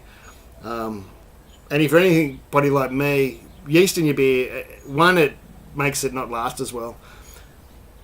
Bottle conditioning is a different thing. If you're going to bottle condition with yeast,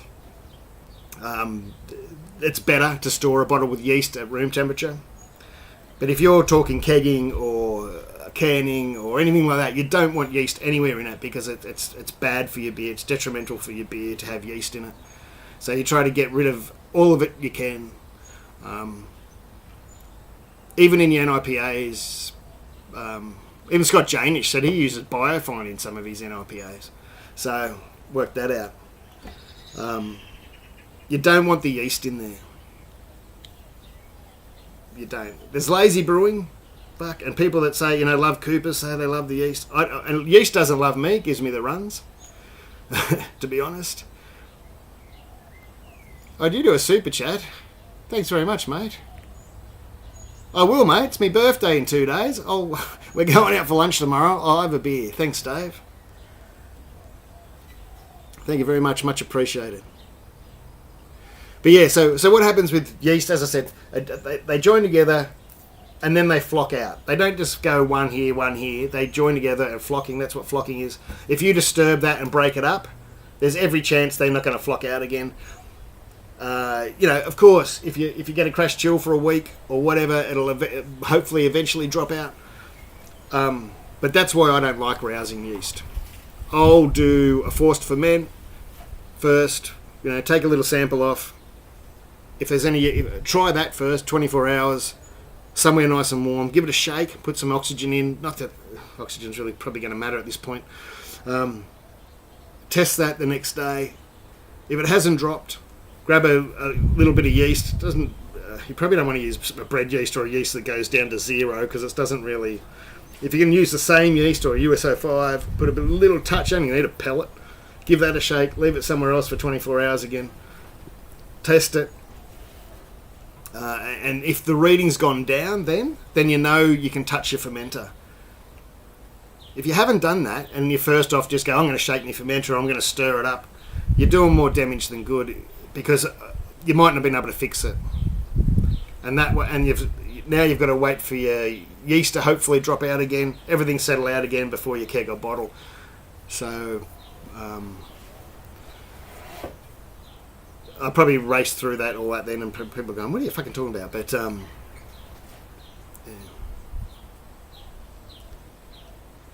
Well, yeah, I mean, I reckon if you had enough biofine, you could just about clear anything. But I mean, I showed in my that series during lockdown I did of NIPAs. I did think of 6 or 7 in a row, and the last one I did was exactly the same ingredients. I might have used a different, I can't remember, different yeast, or I can't remember, but it was crystal clear, and you know, it had the same 3 different types of oats in it. It had everything that people say to do to get haze, and it didn't have haze.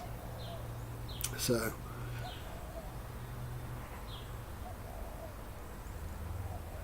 thanks very much, Haystow. Haystow, is it? I should. It's probably time I pull this. I don't have to mash out because I'm not worried about it losing body. As in, I actually want it to. I'm already fermented. I'm already down at 60 degrees anyway.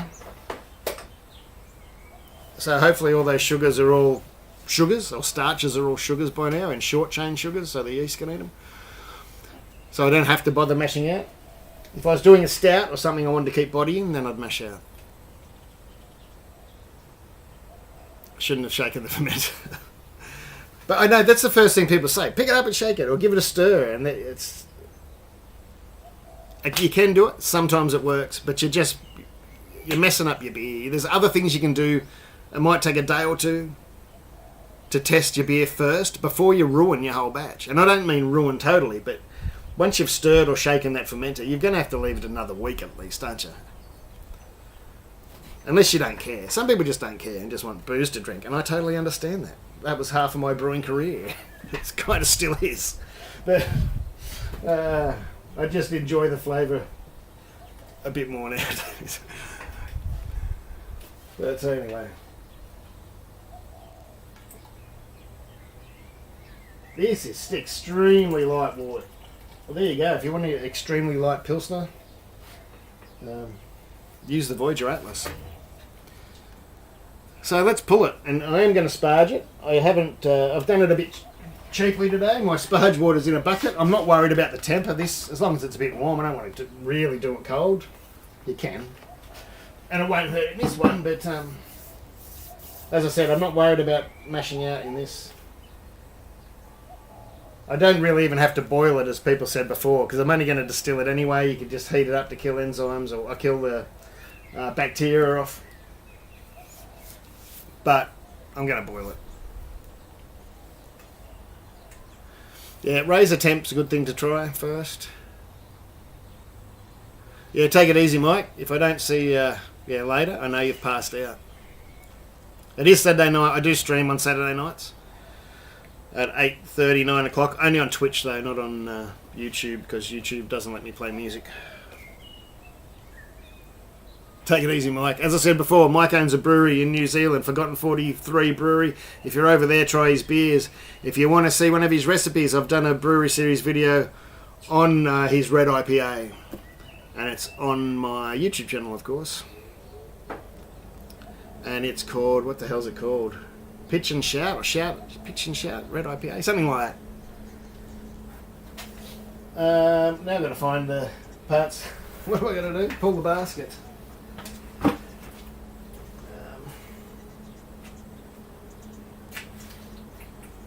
I'll just put it in the hands. It's only 4 kilo.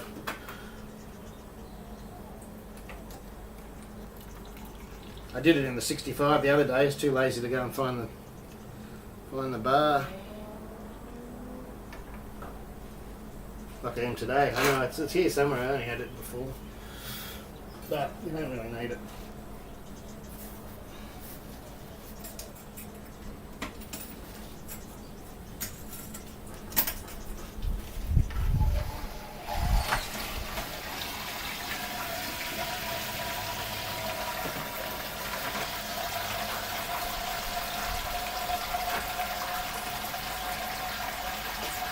I wonder how much water's in there. Might just weigh it.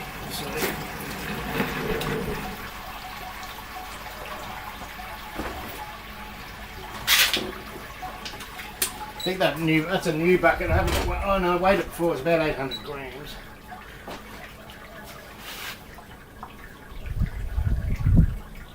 That can't be right. 6.5. That can't be right. Only 6.5 litres. I thought I heated up more water than that. Obviously, I didn't. Alright. Oh, that's right, because I don't have to boil it so long, do I?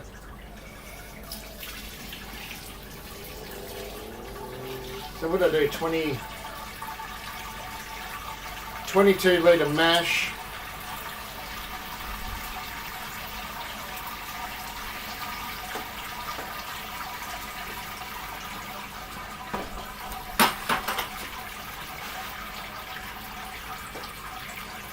That's about 4.5 litres I put through. 4 litres.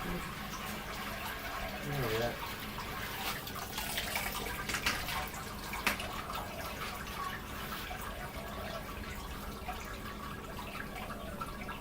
$26. What do I want it? 28.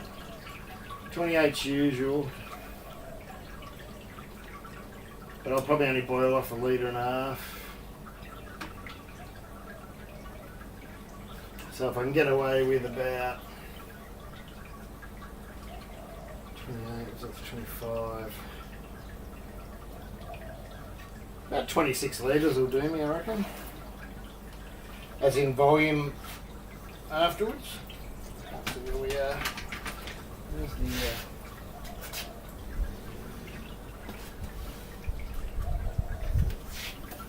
the As I said before, distilling and doing distilling mashes, unless you're super serious, is much easier than making beer. So we should be about there. Yeah, we're getting there. I'll just let that drain out a bit more. I think that'll be enough.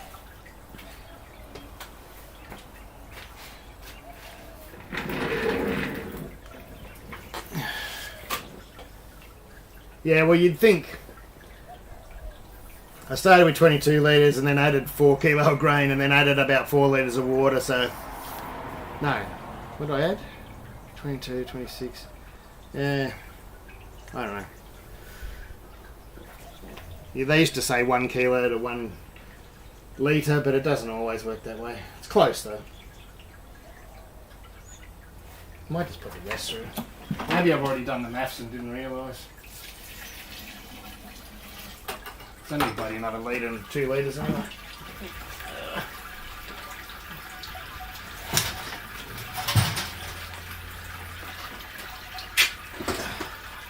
I'm going to add sugar to top it up anyway. That was always the plan. That's why the sugar is... Oh, you can't see it now because that's in the way. That's why the sugar's sitting behind me. That was always the plan, to add 1 kilo or 2 of sugar. I didn't want to waste all my grain. I just wanted to see what difference it makes. I'll put it through the 2 stills. I'll put it through the air still and the Viva.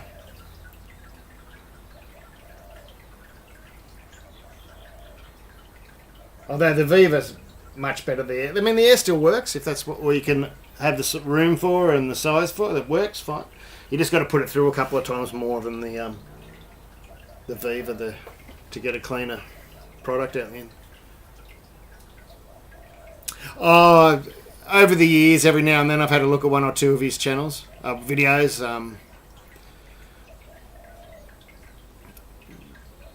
You know, not. I don't watch much YouTube at all, to be honest. I just don't get. I don't get time. It's one of those things when you do it all the time, watching other people's things. I used to a lot, but I just don't have the time with the 2 kids. And usually when I do watch, it's not brewing videos. It's other things. But I know he's been doing that a long time.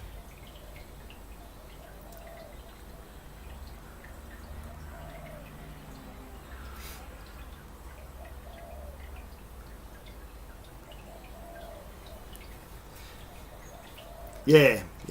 As I said, I'm a procrastinator. Before I do anything, I study like that, like I don't think way too much. I don't even know. It's not a word for how much I procrastinate.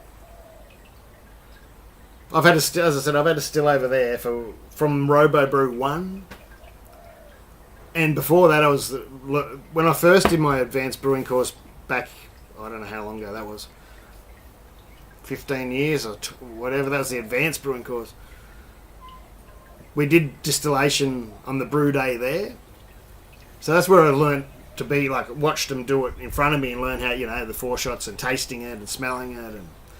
And but I just kept reading and learning and watching when I could.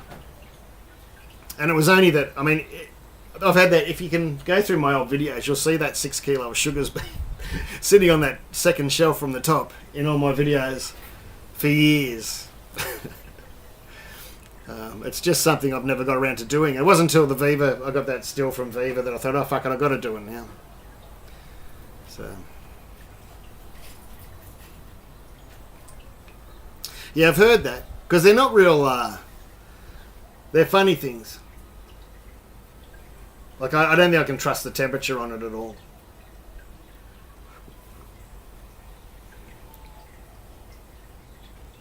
The reading.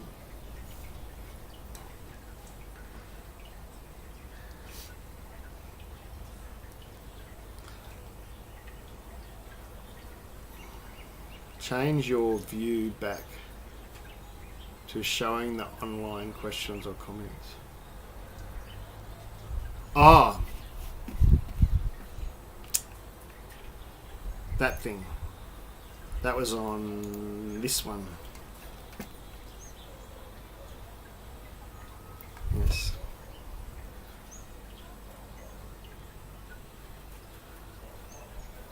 So what do you do then, Roast? And you just like, I don't know, turn it down to a certain level and just have it like your air still on full, like 100 degrees or whatever it is, or 105 I think mine goes to. But turn the power down, or do you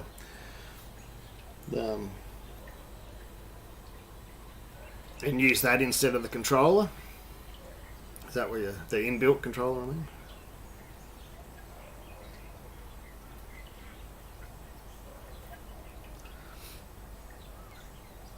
Oh yeah, the NIPA thing. I never finished answering. Yeah, I think I'm over them. The 2 I bought yesterday were from reputable breweries, but I think the cans are probably 3 months old, which isn't extremely old. But they were just, they tasted old, and I just didn't enjoy it. I had one last night and one the night before, I should say, and I just didn't enjoy them. I think I'm over it. I think I am over. They've got to be huge, like the one of the ones I brewed. I can't remember what one it was, but I can't think of a commercial one at the moment because I haven't been buying them.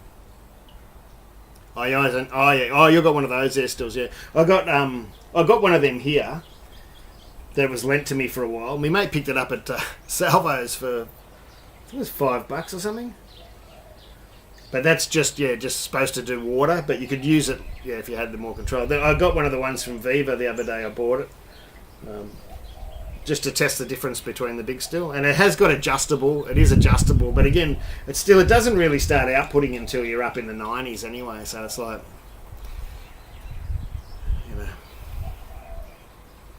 But I did find you do get a better spirit out of it running it down low, but you've got to wait ages. It takes ages. Absolutely ages, if you don't run it hot. That's the Viva one.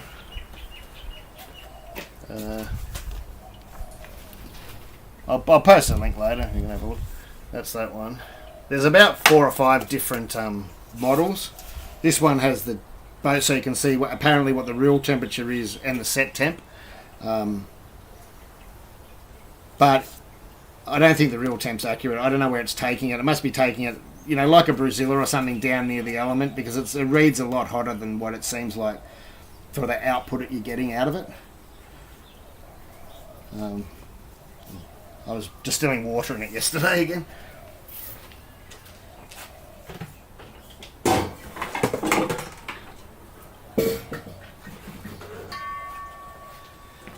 And this is the one my mate got from, oh, I've still got the price tag on it, $3.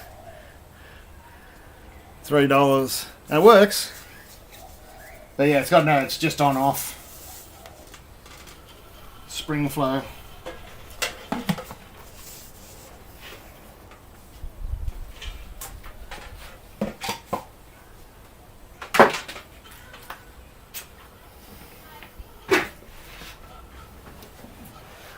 Yeah, I really enjoyed that all Citra Hazy. That was a good one. Had a bit of bitterness to it though. I'll grab those cans I had yesterday. I'll show you, but I don't want to bad talk the breweries.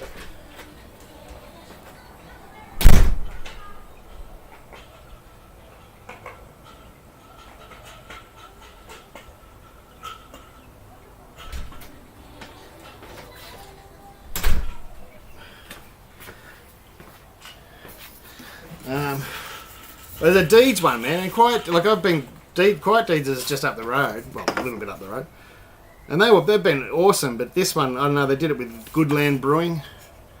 One of the YouTubers I've seen, what's he guts? Can't remember his channel name.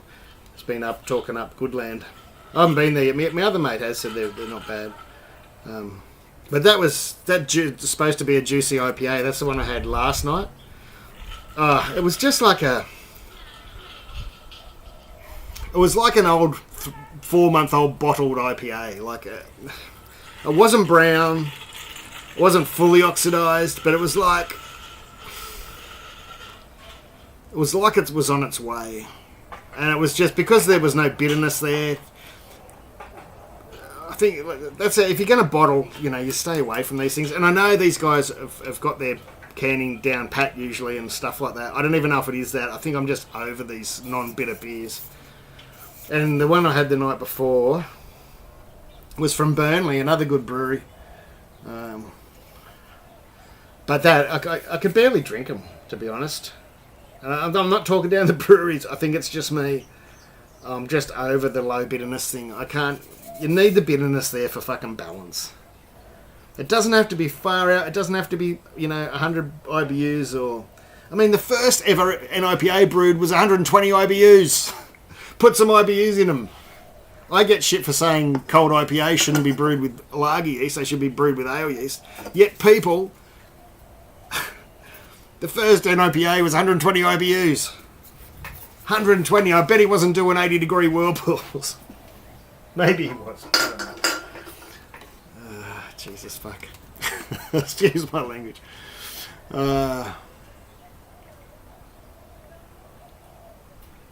Heat up on the stove first. Yeah, that's what I did yesterday. I was cleaning my fermenters and heating up water for a lazy clean of the stainless steel conical, putting in boiling water in it because I was too lazy to pull it apart yesterday.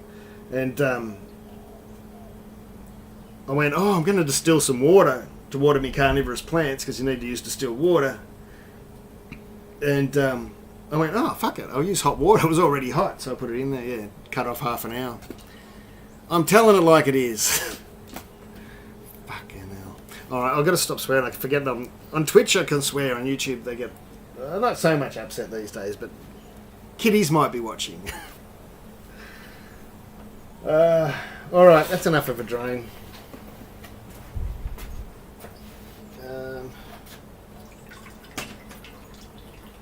God, I'm only expecting about a 10:30 or something out of this. Not much at all. 10:35 maybe. I hate this bit when you tip it on its side and then it starts all running out again. Oh, that'll do.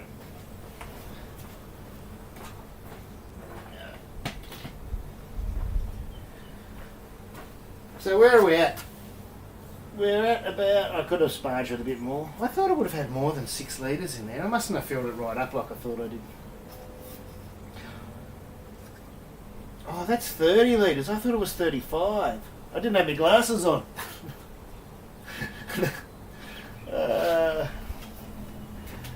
That's what it is. I didn't have my glasses on. I was thinking I was filling up 35. It was only 30. That's why I was 5 litres short in the bucket. Anyway, it doesn't matter. It just doesn't matter for what we're doing today. we're just over 25 litres. We're probably, I don't know, 24.3 or something like that litres. I'll take a reading. I'll stir it up first. I'm not worried about I wouldn't be doing this if it was a beer. I'd make sure that was underneath the level. I wouldn't be splashing it around. Especially if it was just Pilsner malt. Because most people might not notice hot side aeration, aeration, but you will on something like a Pilsner. You might not in an IPA or anything like that. Mix that up and I'll take a sample.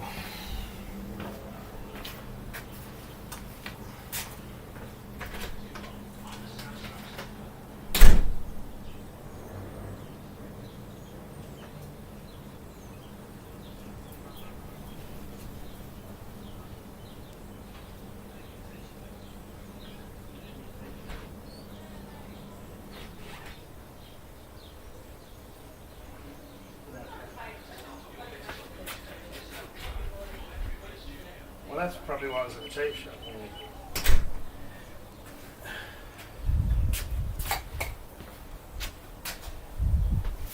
The wife whinging about clothes she's bought at the factory second shop. Yeah, well, that's why it was at the factory second shop. Anyway.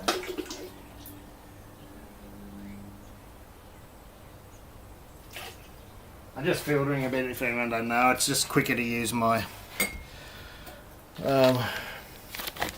smart ref or whatever.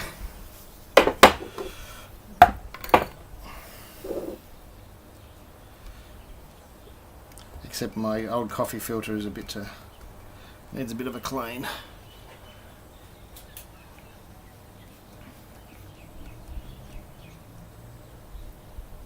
Oh yeah, I'm doing way too much than's needed for a distilling session, you know what I mean? I could just be done now, boil it and whatever, you know, but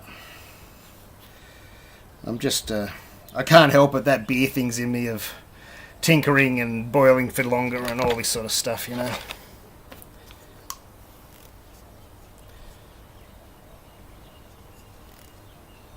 I'm not putting hops in or anything like that. But the way I looked at it, if I take a little bit of care with it and clear it like I do my beers, then there's less junk to worry about in the fermenter, less junk to worry about transferring over into your kettle or your boiler.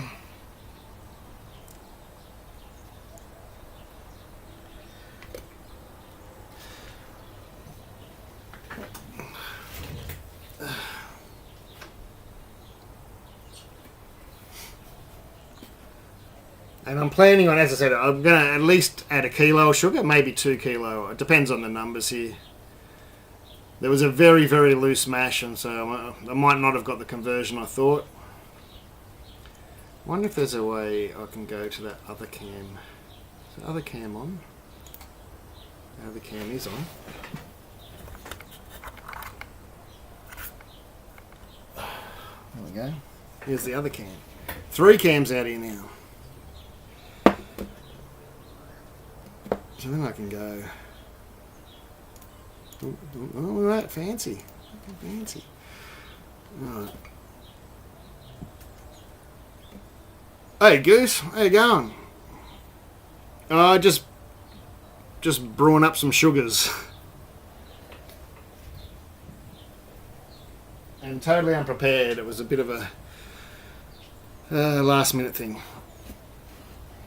It was too nice of a day to sit inside. Oh, I'll just put it in there. Get it out of the way.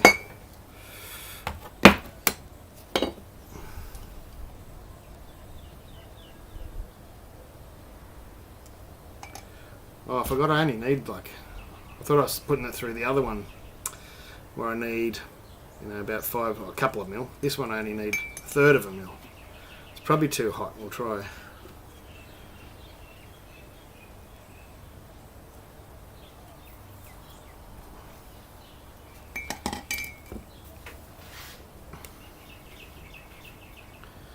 This is exactly like my old one that I used to use. This one. And this one's perfectly fine too.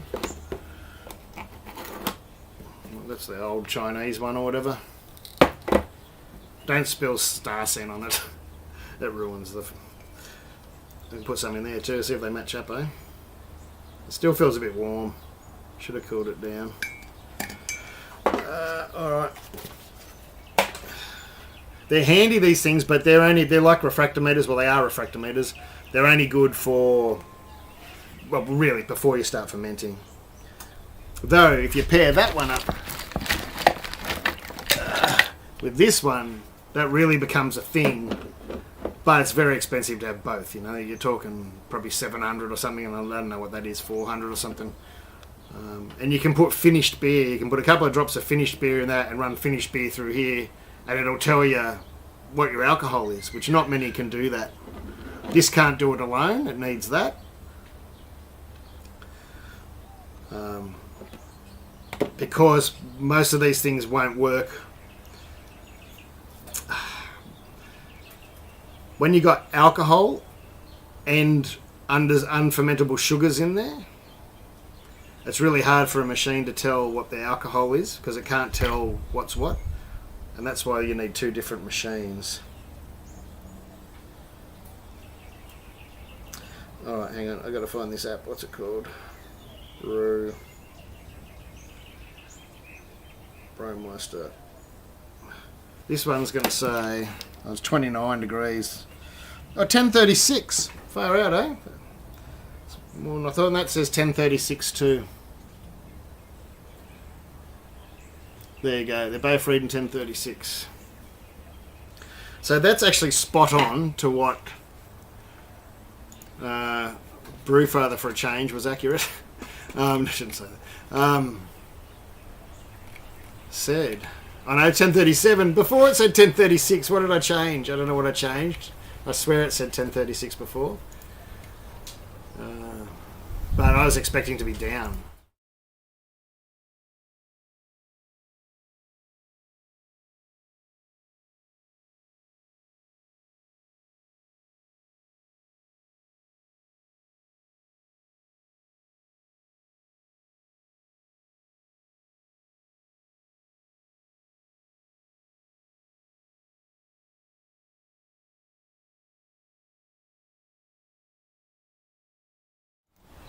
It's close enough. So we've got,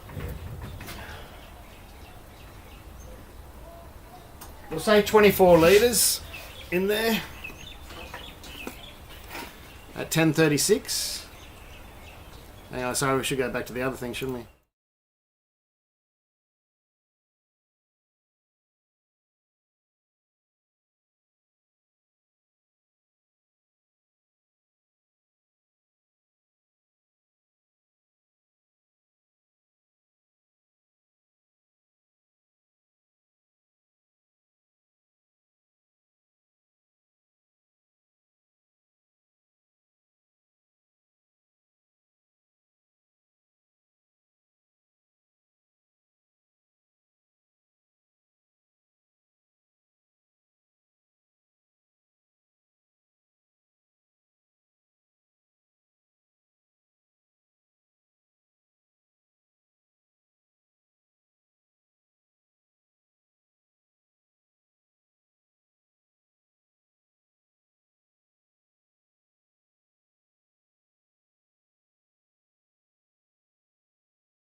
Talking a lot of gibberish.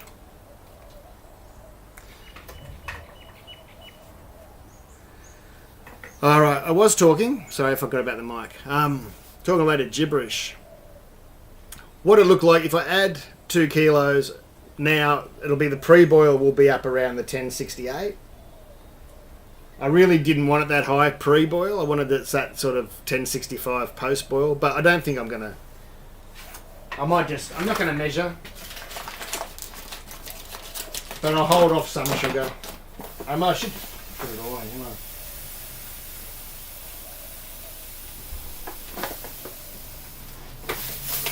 Hold off enough for me cup of tea. That's ridiculous. I just put it in. I'm not allowed to have sugar in my cup of tea. I'm diabetic.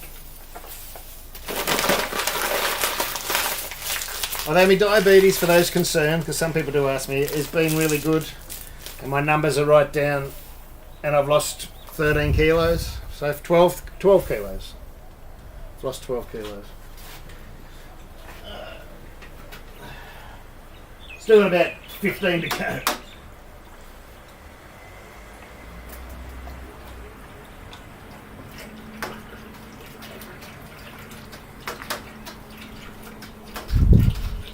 One thing to remember when you are making these, it's not going to matter to this today, but you know, adding a kilo or 2 kilo of sugar will actually raise the volume quite a bit. As I said, it's not going to matter here today, but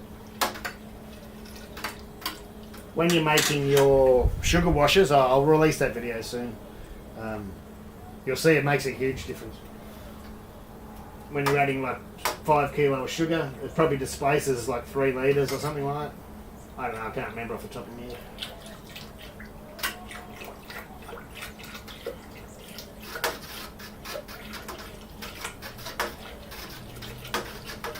Let's just get that up there, boil quickly, eh?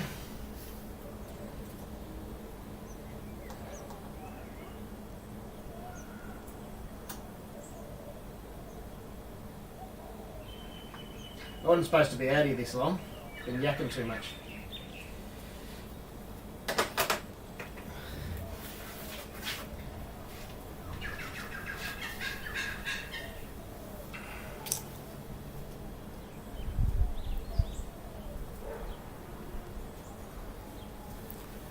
Yeah, thanks for that. Couldn't see the chat. Anyway, it doesn't matter. Doesn't matter. All I was doing was putting the using that calculator to calculate where my gravities were going. I didn't want it as high as it's going to end up, but I can always water it down if I'm really worried. It's not beer. We're just making sugars. Really not important. I really don't even have to boil this. You know, I only really have to take it up to just to send it, you know, kill the bugs in it. And that's what I might do since my gravity's a lot higher than I wanted. I might just get it up to the boil. And I might just do a 5 minutes. I'll throw some yeast nutrient in, that'll do.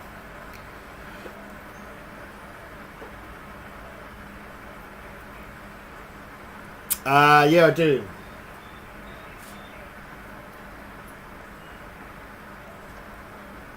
Which I should have thought about before dumping all that sugar in. But I've also got the diversion plate, as I call it. I don't know what it's really called. Everyone can blame me for that. That was my idea. Well, it wasn't my idea. It was me hassling Kegland that got them to make it. And I found it works well. For me. Yeah, it'll be alright. All the plates are in. I've got the... Yeah, no, well, they're not all in. Yeah, the diversion plate and the thingamajiggy. I gave it a good stir.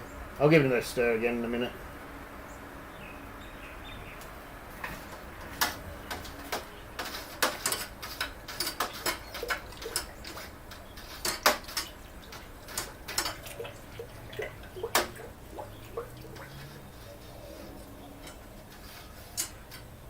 Doesn't feel like, you know, it feels like most of it's dissolved. And with that diversion plate there, that would have stopped a lot of it going just straight down to the bottom, you know what I mean? I don't know if you know what a diversion plate is or whatever. I can't remember what they call it. Yeah, but mine's got the plate, they can't fall straight down. It can only fall off to the side. They can fall down to the plate.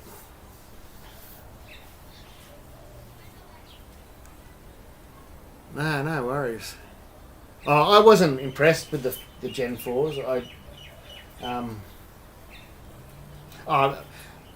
Only for step mashing. For step mashing, I wasn't impressed.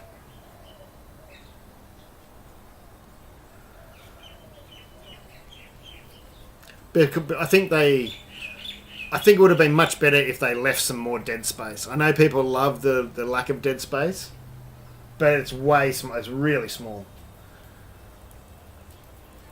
So if you're one of those brewers that uses ratios, which I don't suggest in Brewzillas and things, but you do like using ratios, and you're doing small amounts of water, you've got bugger all to be able. You've got to have good circulation because you can't afford to have any water, sitting on top of your mash waiting to get through because your bottom's going to be dry. And you'll get a scorch then for sure. So I would have preferred. I kind of didn't mind that. What was it? I don't know. About 3. A little bit more. A little bit more. A couple more litres dead space than it's got would just make things a little bit easier for some people, and for me at certain times if you're doing a really thick mash. But, most of the time, if you can get 15 amp put in, get a 65 litre, even if you're only doing single batches. It just makes life easy.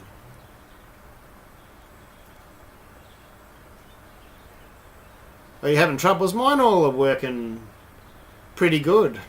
I've got one early pill. The early models of the pills are a bit dicey, like first model, which I think is model 2. But mine still works, but for some reason, the real old one, it reports to the fridge and to the... I think it started working last time. It was reporting to the fridge and to the controller, but not to the online. It didn't make sense. When the fridge was reporting to online and the controller was reporting online, but the pill information wasn't. But the one that's a bit newer, which when I say mine aren't new, my newest one's still old. It works fine. Works really well.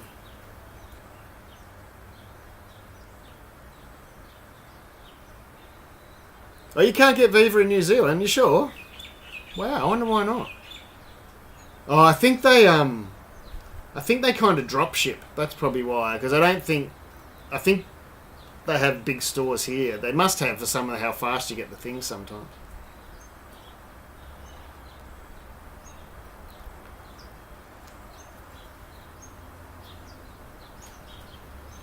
Look, at the same time, though, you don't have to use... I don't use it. I don't use mash profiles or ferment profiles or anything. The only thing I use it for is being lazy when I'm away. But usually when I'm away, I've got things sorted out anyway. But I just don't... I use them more to show people on videos how the ferment went than me actually look at it.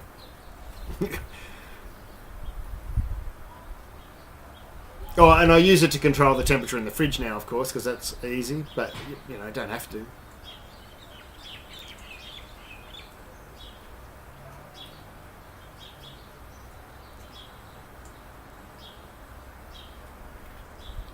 Is that an old one, Nick?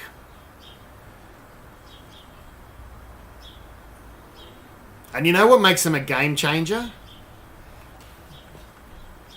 Well, not a game changer, but what makes them just so much... The bloody...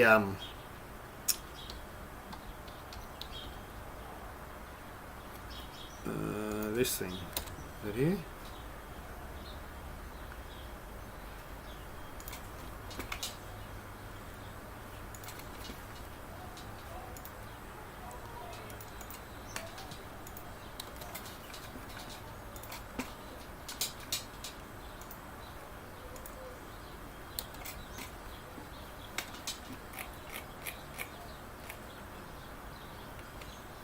The wireless pill thing is a fucking game changer.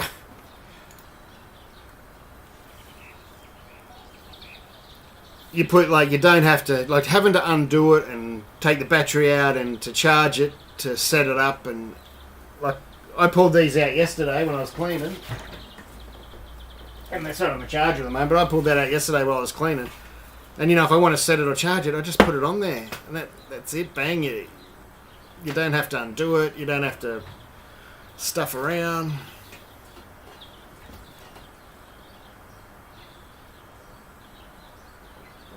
Yeah, my blue, like, I use, stainless steel fermenters most of the time.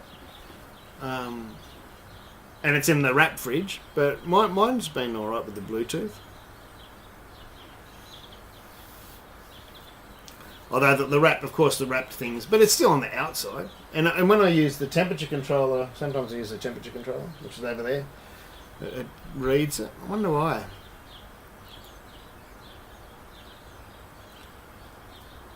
Oh, the wireless pit. It's a effing game changer. It is. Because I got sick of using them. I mean, I've got a tilt and all. I've got about 4 or 5 different ones. But at the moment, I just keep going back to the pills, and that's just. I gravitate to what's working at the time. And the tilts were okay, but again, you had to buy a repeater. I had to make a repeater. At the time, I had to make a repeater. I think you can buy them now. But again, that was dropping too, and I used to have to come and open the fridge and have my phone near the tilt, which was a pain in the ass. And so the pills started working. When I first got pills, I had troubles, but I had the very early models are troublesome for a couple of different reasons. The battery terminals were dodgy, and you know, they just had to bend them out to make them work again, but most people didn't know. And yeah, I've got an old one that I just can't. It'll work here in the garage, as I said, but it has struggles to report for some reason to the cloud. I don't know why. It doesn't make any sense. But the newer one, this one, which is still just a model 2.1, is working. And I think they got newer ones than the 2.1 now. So that's a 2.1, which is still old. And this one was a 2. And there was there for a while. The Kegland was saying, you know, if you contact them and you're having troubles and you've got a 2, they were swapping them for free. I don't know if they still will.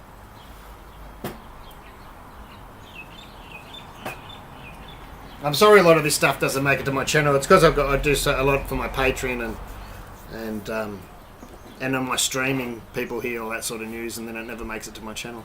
I think I've told everyone and I forget that it hasn't been on a YouTube video. It's just been me talking.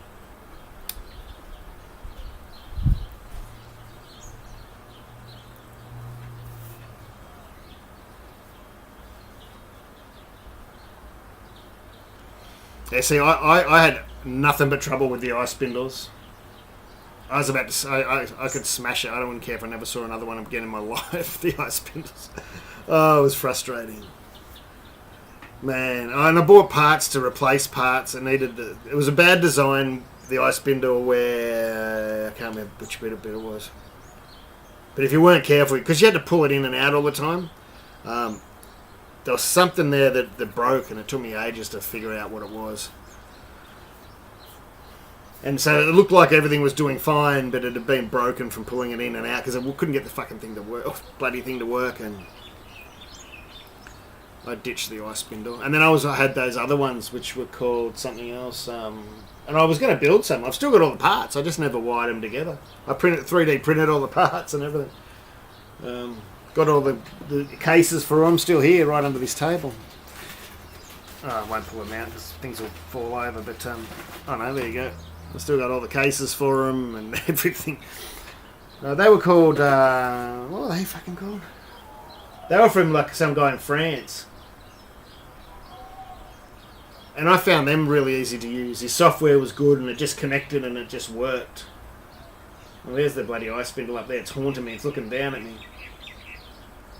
I can't remember what they were called. Fermies or something? No, not Fermies. They were a different one again.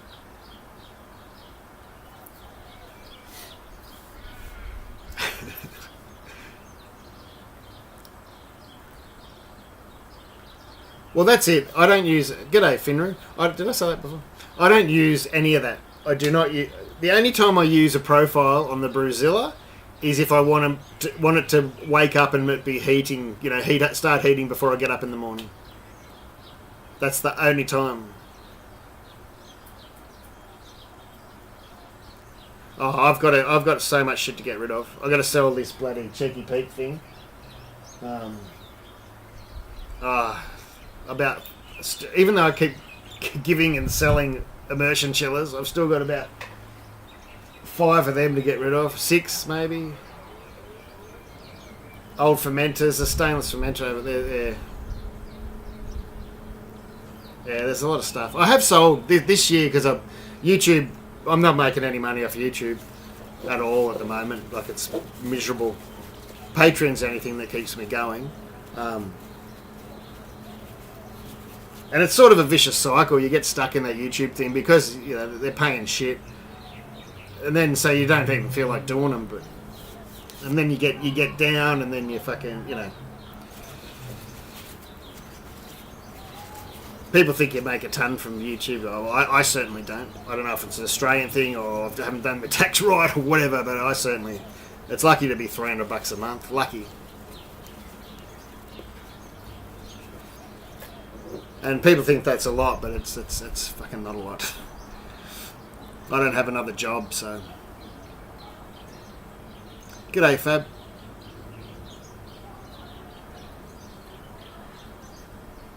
But I started selling equipment to get some money earlier. Or was it early this year or late last year? I sold the Grainfather and a couple of brew built fermenters, which I kicked myself because I thought the Nano X would be as good, but they weren't. They're not as good. They're leaky and they're a pain in the ass sometimes. So I managed to get a new brew built. I haven't opened the box yet, which is ridiculous. It's been sitting here 2 months. And so I need to get rid of my Nano X fermenters. You can get them to work. They're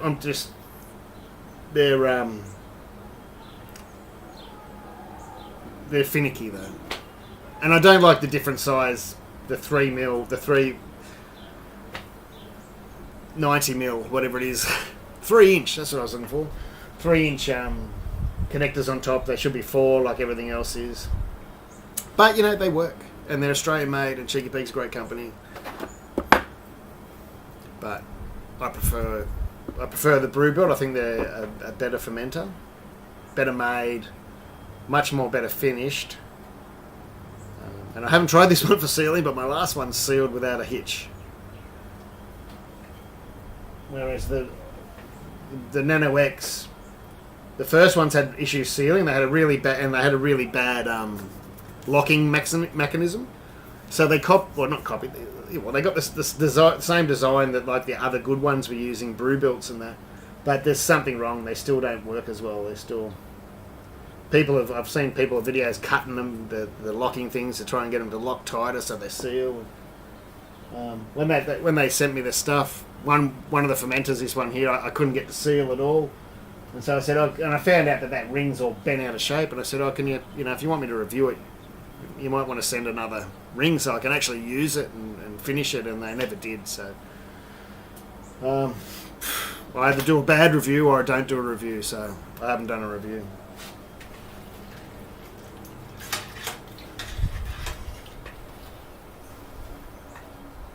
OnlyFans. I should turn the pump off and I should be able to heat up a lot quicker. G'day to California. California. What was I watching? I was watching some band in California the other day. It was good.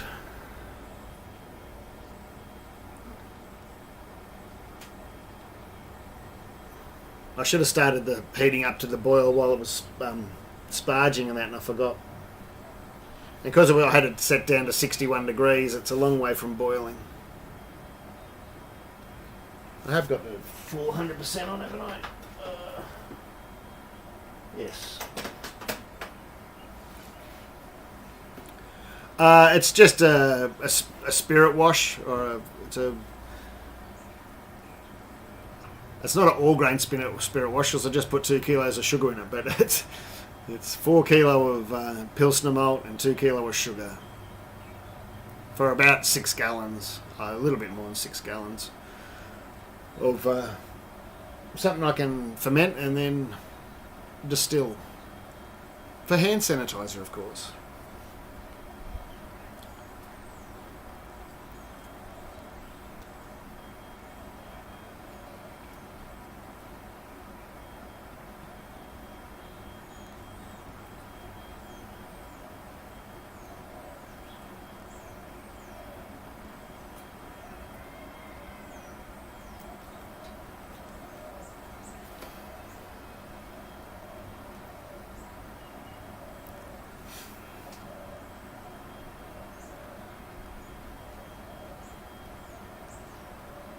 Gotta stay sanitized. That's it.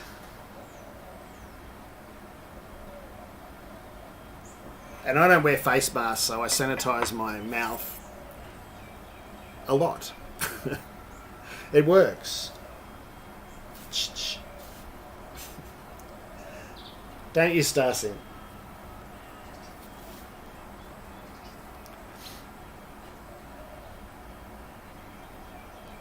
I need a drink of water. I'm back in a sec. Let me know if it boils.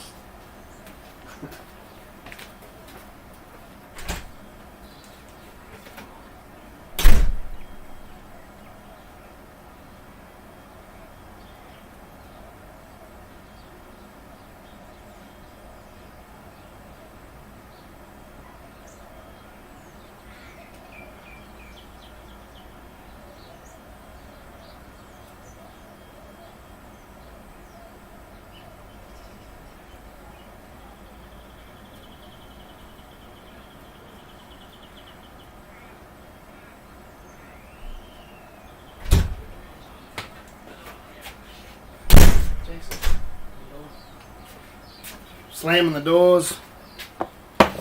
I forgot my drinks in the fridge here.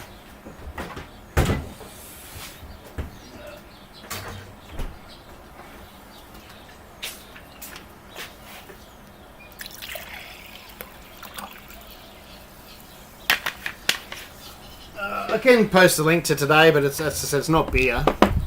I can post the link to the recipe I was drinking before the beer, but the video's not out yet, but I can share the recipe, no worries at all.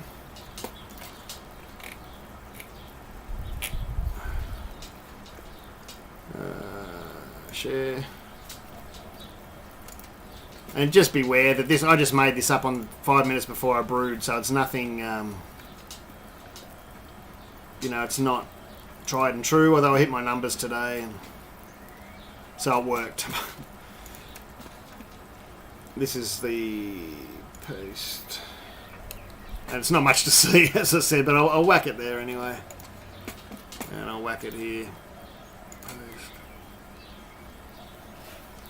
And the other beer I was drinking before, which I'm loving at the moment, even though I didn't mention it when I was asked what my favourite beers are lately, I didn't mention it at all. What my favourite beer is lately is a IPL type thing, hoppy lager. Well, it can be an ale. Yeah, it's just a hoppy lager. We'll call it a hoppy lager. Is this the right one? Yeah, this will do. And it's called, forgive the name, and you'll see it in the video eventually. I've got to do a ton of editing. I should have done that today instead of brewing, but I'm brewing. This is it here. This is the beer recipe. That's on Twitch, and that's on Post. And that's on YouTube.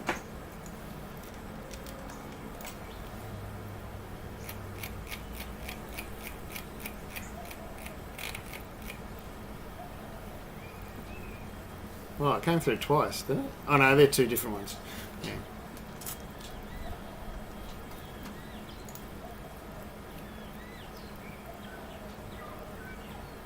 Oh, cheers, Fab. Sorry, I wasn't looking at the screen. Yeah, so the first ones that come up is just what I'm doing now, the sugar wash, virtually. And the other ones are the IPL I was drinking earlier.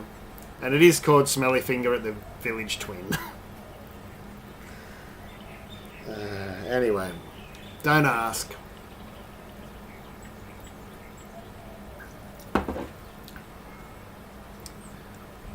But if anyone's ever been to Gosford in the 70s and 80s and whatever, 90s, that was the movie theatre at Gosford. The Village Twin.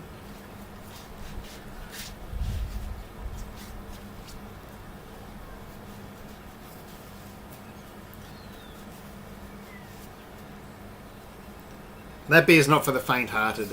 It's not over the top, but you know, if you're just used to drinking hazies or non-bitter beers, it's probably not for you. And you can change it. You don't have to do the mash hop and the other hop. And let me know. I have got a version without the mash hop, so you use less hops. But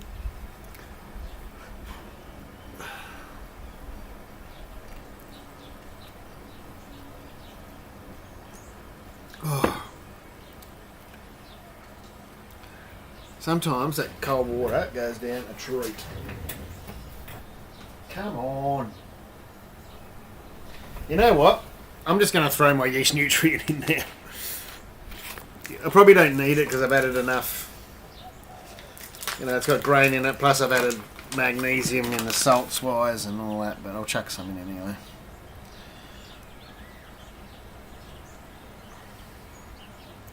If I can find... I had a spoon before. What did I do with the bloody thing? Probably took it inside.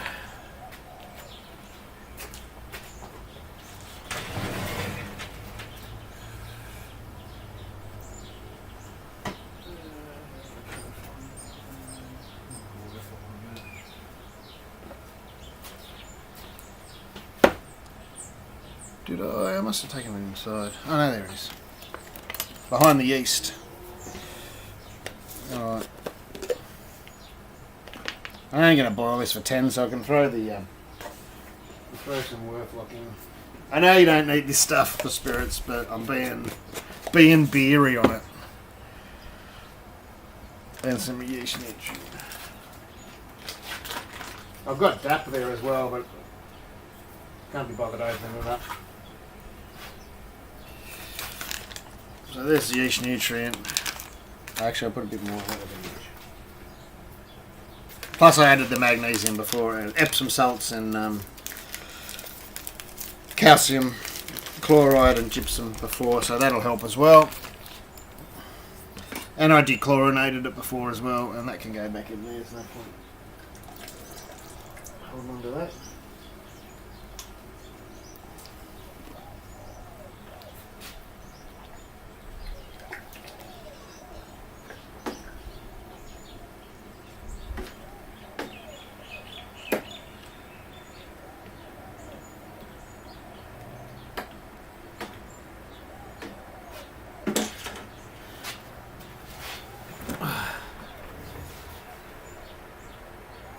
Had your nan visit from Gosford? Awesome. You got a shirt. Measure carefully. Yeah.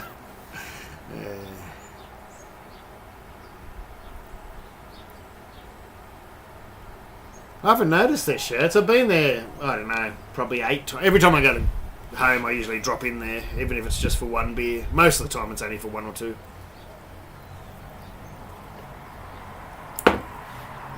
They've just changed their logo, I think. So maybe they've done shirts. I'll just drop. I heard they just changed their logo.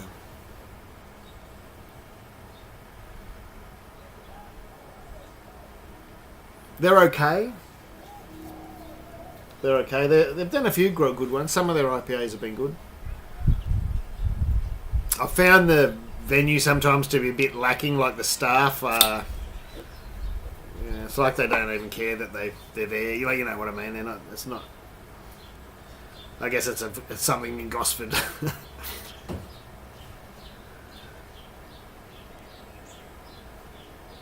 And Six Strings is I don't know if you know Six Strings. They're moving to a new premises soon, a big one.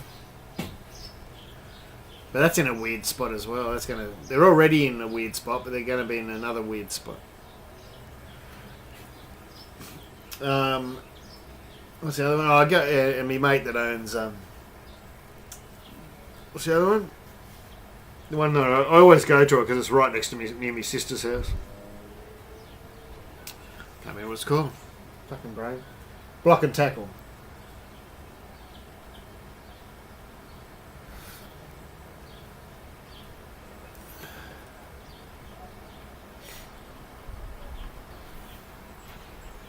There's a block and tackle recipe on my YouTube channel, the porter, I think it is. Oh, I didn't have it on anyway. I don't even know why I would have it on. Just take it longer to heat.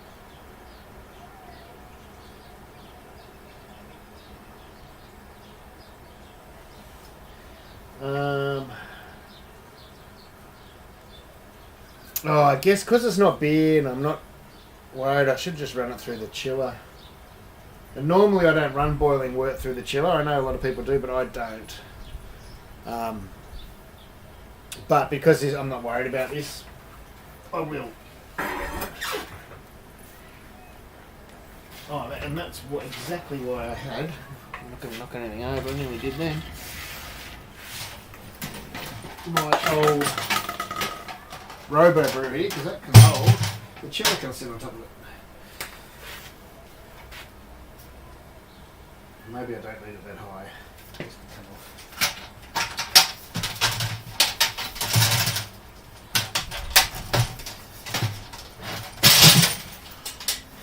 That can come off.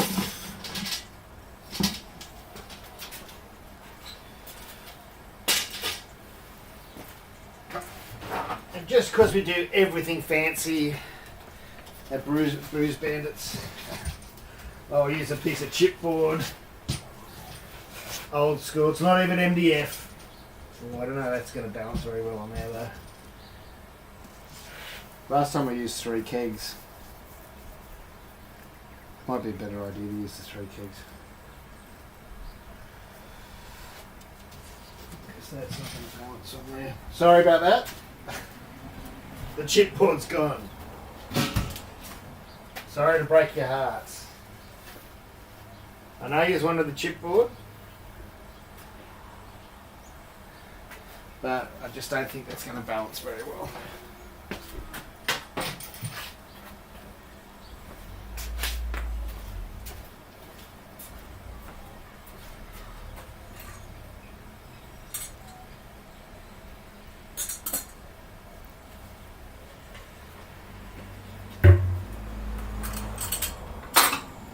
But I washed some kegs yesterday. Oh, we'll bring the chipboard back. And the kegs work brilliantly because they've got the rubbers on them.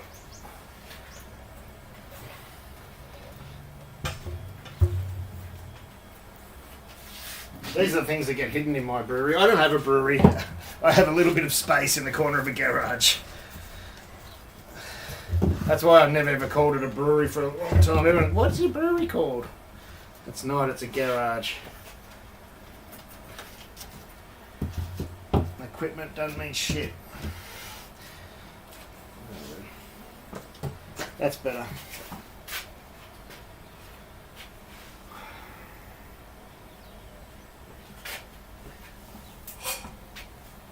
I'll use the old that.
Oh, that's why that was sitting up there. I put it away today. I was going, what's that sitting up there for? That was the seal and the clamp for my chiller.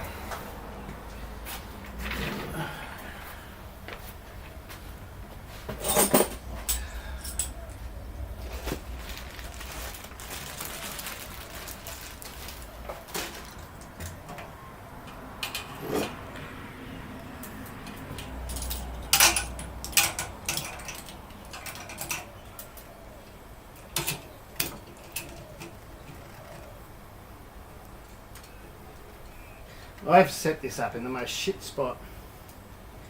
Right in the middle. Anyway. It'll work.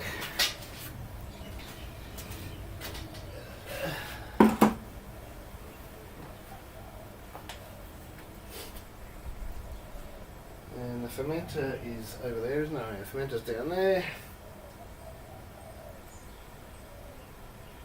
This is nearly at the boil. I haven't used my boil over stuff, but it'll be alright. I hope.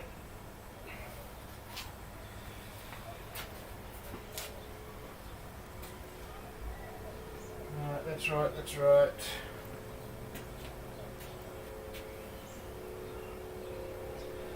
All we need is this. As I say, I don't have to worry about timings or anything. It's only for distilling, but I just still don't want it to get infected. Even though, you know, I'm throwing a shit ton of yeast at it, I'll still take the time to chill it and do all that sort of thing. And I'm using a fermenter, what is it? One of those things, Firmzilla. So I've got to chill it. Unless I leave it in here to chill and then put it in the morning or whatever, but I'll just chill it. Too easy.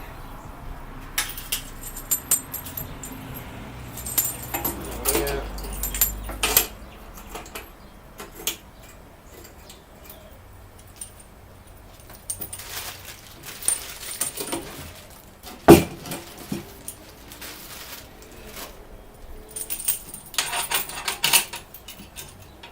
I'll fix the camera up in a minute.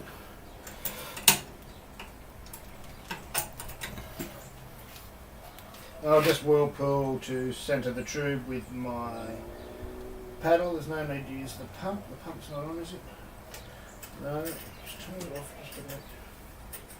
No, it's not on.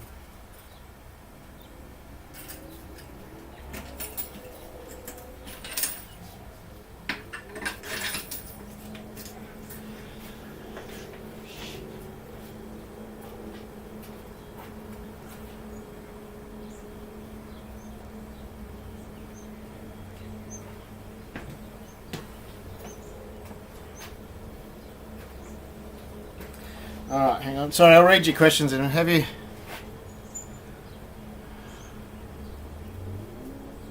I haven't tried that yet, no. I actually don't brew many stouts, but...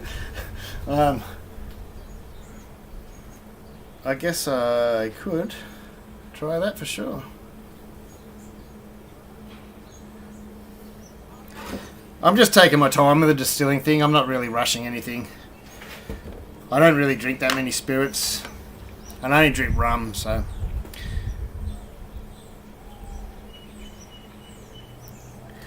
I know about the milk crates. You know why? And I'm hating myself, but which camera are we using now? Hang on, if we go over here. Oh, you can't see them.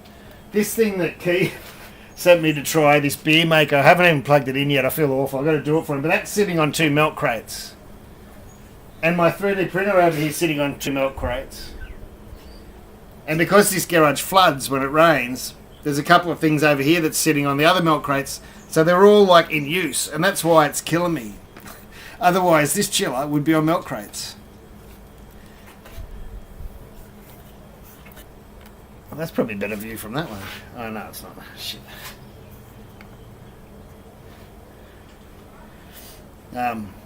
That's why my milk crates are out of whack.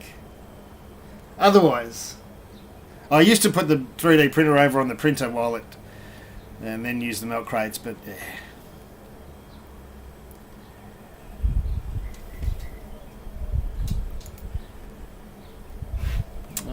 actually, this can be fixed a bit.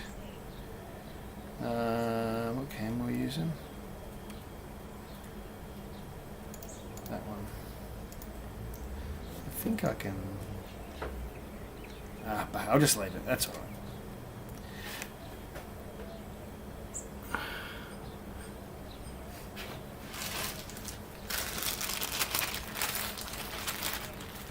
Watch out for all my secret recipes. Actually, that says Robo Brew on there, so...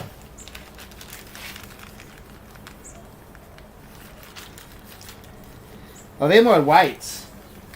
How much things weigh. So if you lose track or your scales run out of batteries or whatever, something happens, I know how much things weighed. Come on, hurry up and get to the boil. Oh, here we go. We're starting to boil. Please don't boil over. I probably should have been running it through the chiller. Now is everything hooked up? I'll just run it. That'll take it off the boil.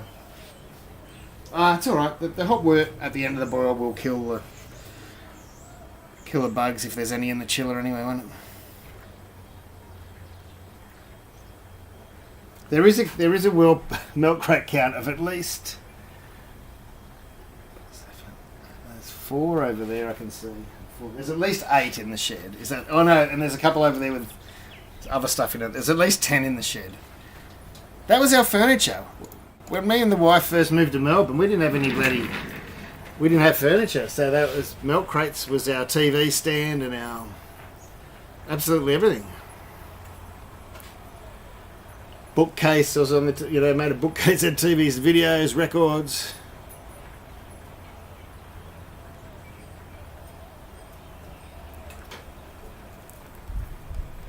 No worries. Look, I love my plate chiller, and it's way more efficient than most of all the other counterflows I've used. But this is a good one, and I know we can't get them in Australia at the moment apparently, but I still love my plate chiller. If I had to use that today, I would have no worries at all. That's.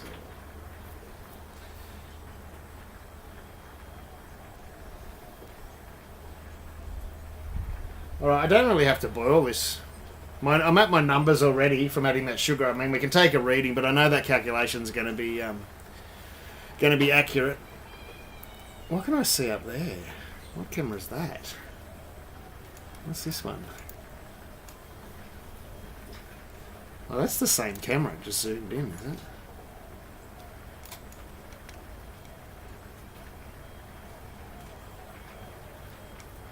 Don't know.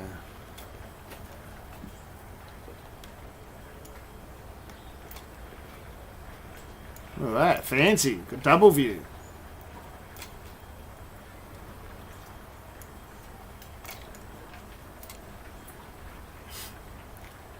G'day, Sleazy Smith.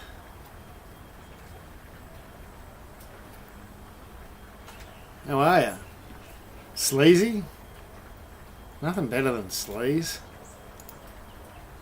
I don't reckon.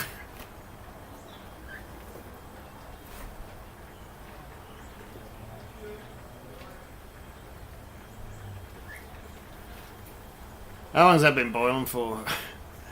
I don't know. We'll give it 5 minutes. Give it another couple of minutes. Good morning, Michael. Sorry I didn't see that before.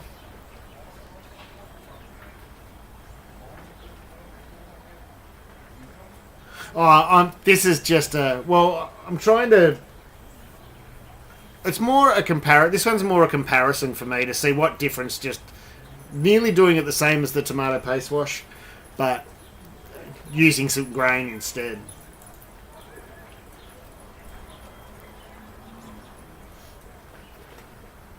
My mate's got a whole lot of molasses, so I'm going to do some rum is what I'm really looking for. I love a rum. And the packet stuff I use doesn't taste that flash. But I will muck around with all that other stuff, mate. The only trouble is with the English ale yeast, like this will ferment down to like pretty low, where the English ale yeast, you normally finish quite high, don't they? So you have to, although this is high to start with anyway, so it wouldn't really matter.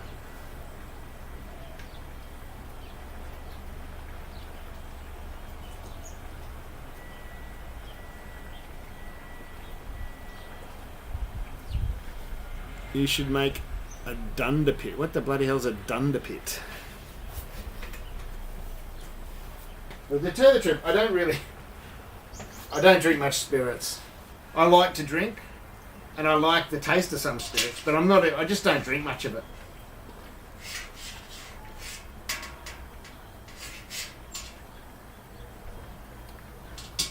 I'm not a sipper. If I have a drink, I might sip one, and then after that I'm over sipping. Get it in ya. Alright, that's enough. I don't need to boil anymore. And I don't like trying to pump on while boiling.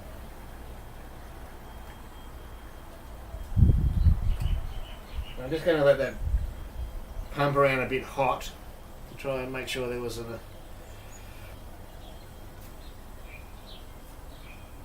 Not actually working. Oh, it is working. I turned on too soon after the boil.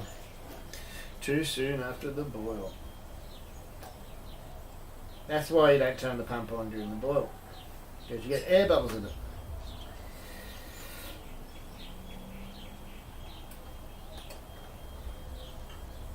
I can still hear the air bubble in it. Oh, and that helps too, doesn't it? Oh, there we go.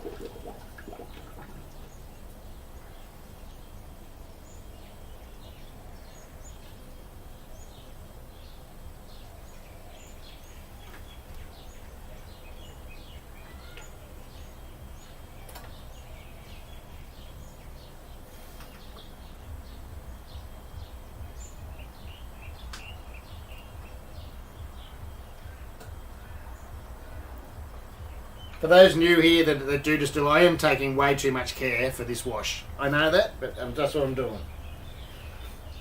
I should be just not even worrying about it. I should just cover it, sour it.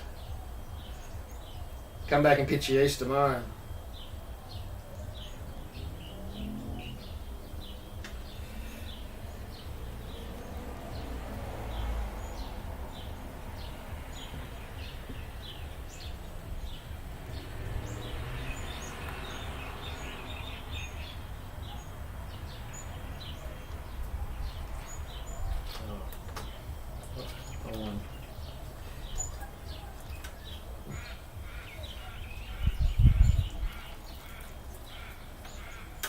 I bought some new clamps, but I bought the wrong bloody size. These little ones are too little.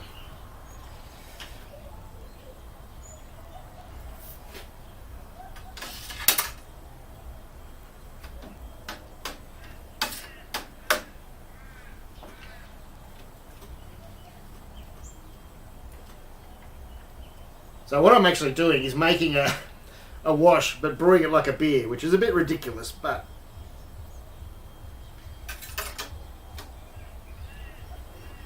I'd rather not leave the junk behind in the kettle than get it into my fermenter, especially since I'm only using an all-rounder. I don't want junk in it. If I was using the my normal fermenters, the ones with the collection jar, I could just transfer everything over it and then dump the junk. But I'm not. I'm going in an all-rounder today because this is what I used for the sugar wash.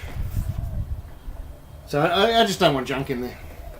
I know I'm just distilling it, and I know it's just going to turn into booze, but I'd rather not have the junk in there.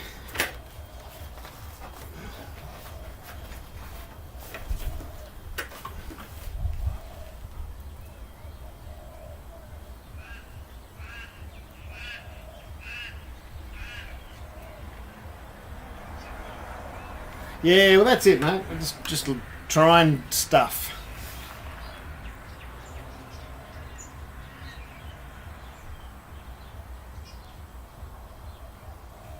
As I said, I procrastinate. I read and I read and I read. I'm a reader more than a watcher. Although not as much anymore, since my eyesight's gone. But it'll be gone now. I'm on the moonshine. Yeah, I learn by doing it myself, you know what I mean?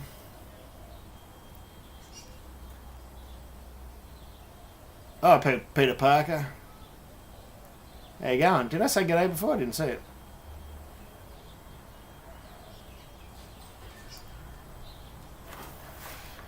So you put what in the... Hang on, I missed that. Where are you on YouTube?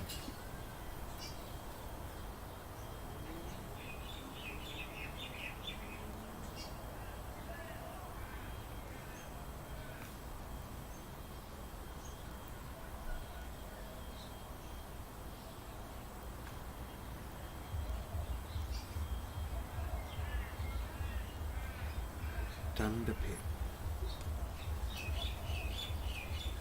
Now I'm going to have to Google Dunderpit. It's something I haven't heard.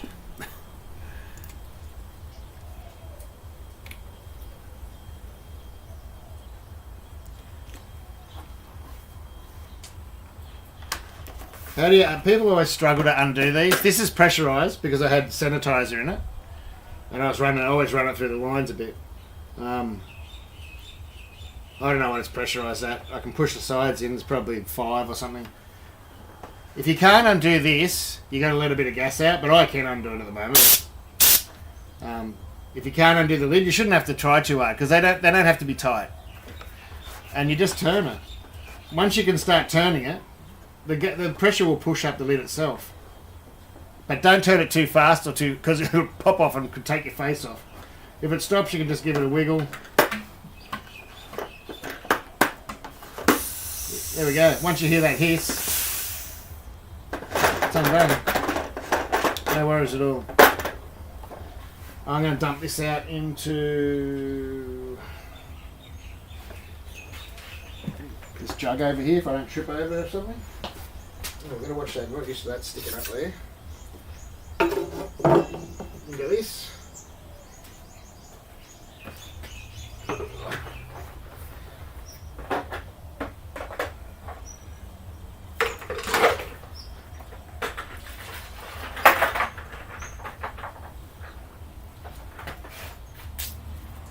That's why you can't see me. That's what I do. You can't see me. It doesn't matter. Get a jar that's big enough and you just tip it upside down. Empty it.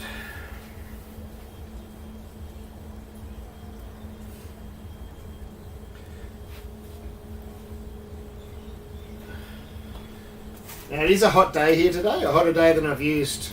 Oh, it was in the 20s last time I used it. But it's really not going to matter because I know I'm only going to need to go down to, like I think I fermented the last one at about 25. Something like that, is that right for bread juice? I think I did it right, 25. Might have bumped it up to 28 at the end or something.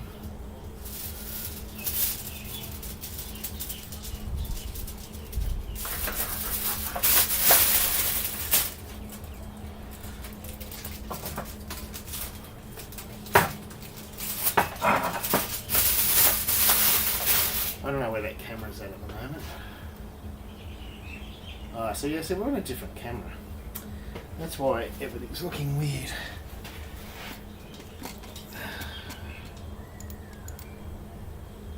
That's that one. Aha, there we go. Ah, yes, son of a bitch. This wind in here today. Give me the shines. Give me the shits.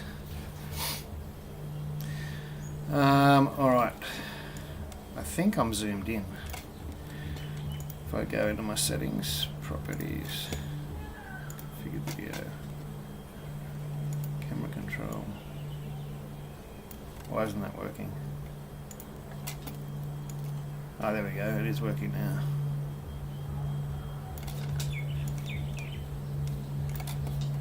Where'd the settings go? Son of a bitch. It's painful.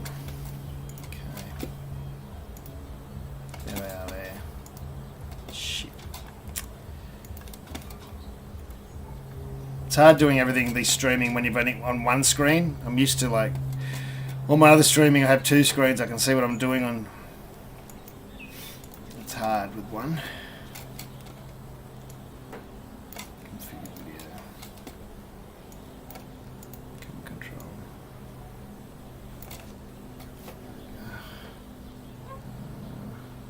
Zoom out some more. That's enough, isn't it? That's enough.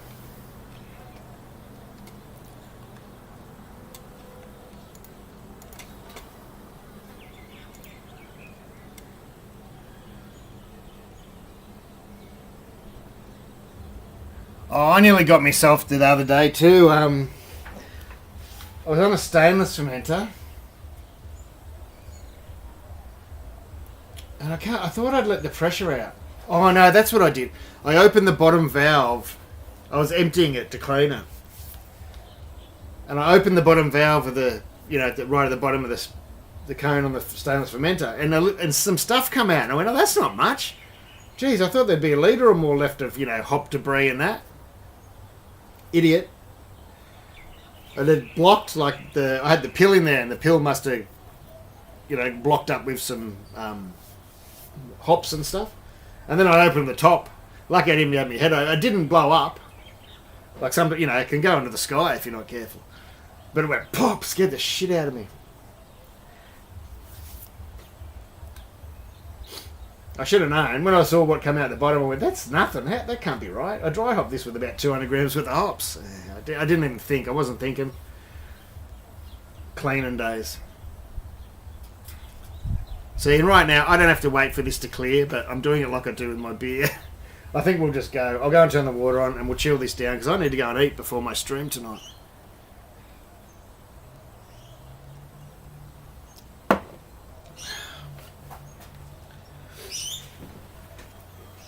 I'm a bit worried. This hose down here's got a real kink in it. The chat's over it.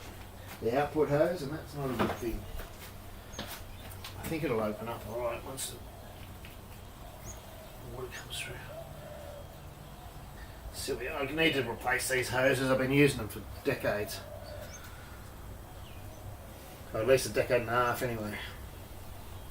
Make sure everything's tightened up. These are a real pain if you're new to these fittings. I know everyone asks for them on the Brewzilla, but they're not made for movement and they'll come undone. So if you're wiggling things around and moving things, it's just a good idea to check that they're all closed properly. I might chuck this pill in the sanitizer as well and chuck that in.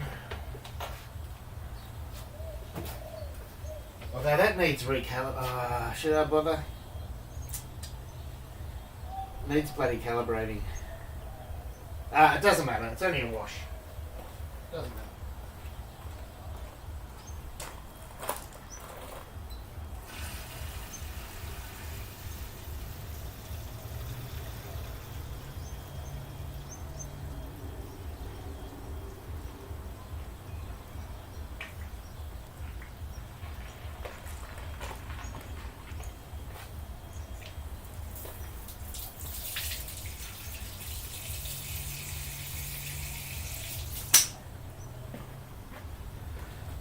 I just have to hide the water output from the wife. Alright, let's just do it. Just make sure that's not going to go in.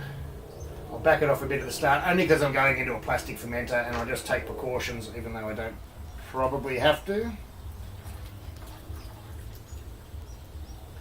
Just so that first bit, so in here, wort is still like boiling hot. I don't want that going straight into the fermenter, plastic fermenter. And just give that a chance to. I should pump a bit out into there. I usually go into a jar to collect junk, but I don't think there's going to be much junk from this brew.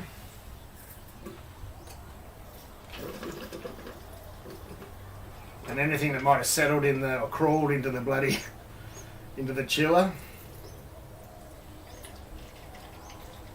Yeah, there we go.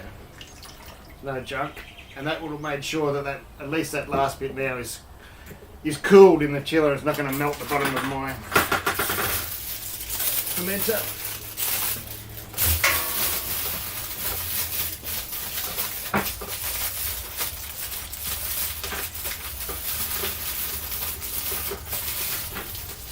Where'd that clamp go? Shit, never dropped it in there. That'll be alright, and let's go.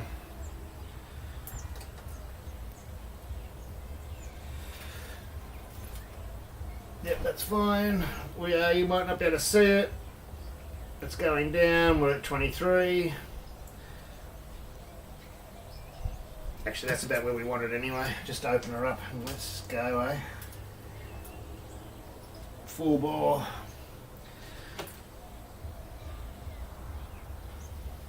Weather's a bit warmer today, as I said.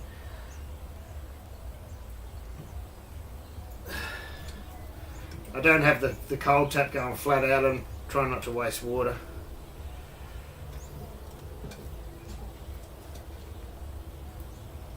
Still about 23 and a half. That'd be perfect.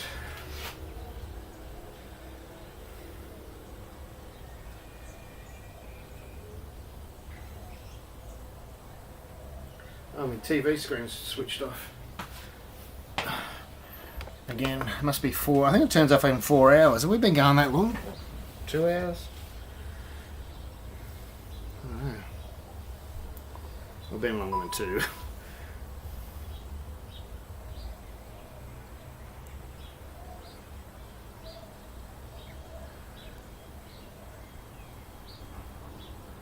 So you probably can't see going in, but it's down here. No, it doesn't matter.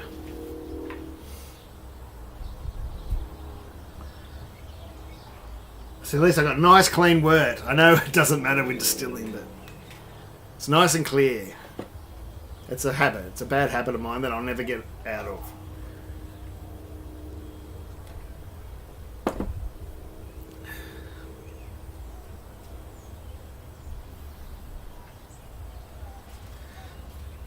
And we're getting a bit cold. We're coming out at 21 now. I thought we were going a bit warm before, like, you know, for what this chiller usually does.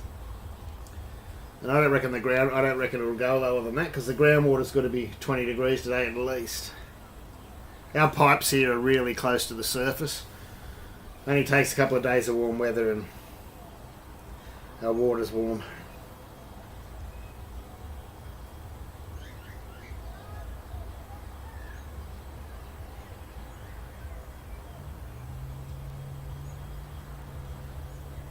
I might even collect some of the wastewater for cleaning, eh?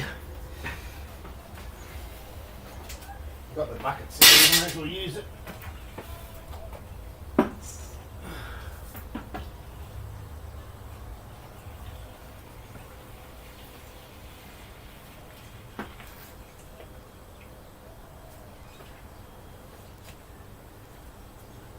I can't go any faster. This is as fast as a 35 litre pump can go, so we're flat out.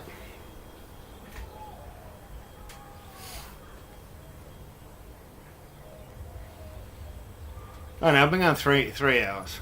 3 hours, 12 minutes, 13 minutes. We haven't dropped a frame, it's saying. That's pretty bloody good. Since considering I'm streaming to 2 things at once, that's not bad. Not a single frame. From my end, anyway. If it's dropped, it's been from the internet providers or whatever. Whatever you call it.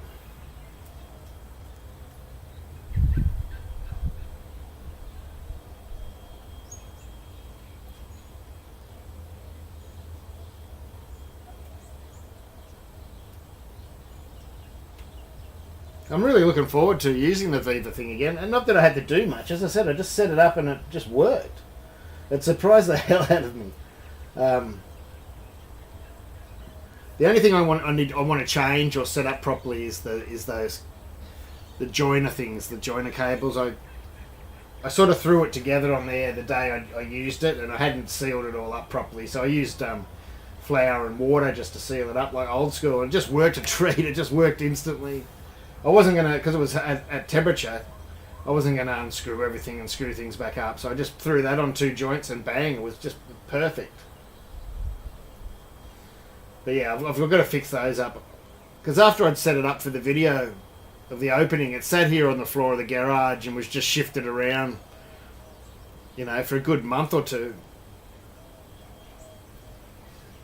And then when I set it up to use it, I never checked that everything was still tight or anything like that. I just set it up and pressed go, and yeah, so I was leaking at where the pipes screw in. It was only like a little leak, but that's just my fault for being slack. But yeah, that old flour and water trick worked a treat. I thought this isn't going to work on this, and I'd made it, just went, stuck it on, and it just worked like that. It's awesome. Thanks, Popcorn. Popcorn Sutton told me that years ago.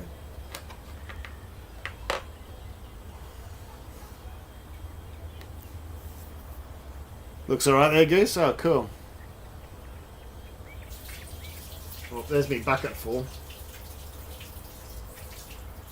You can hear that water, that's because my bucket of wastewater filled up. So I reckon you'd probably use 2 buckets would get me through a batch. Maybe a little bit more. That's not much different to do. A little bit more than my plate chiller, but not much. We're counting, splitting hairs again.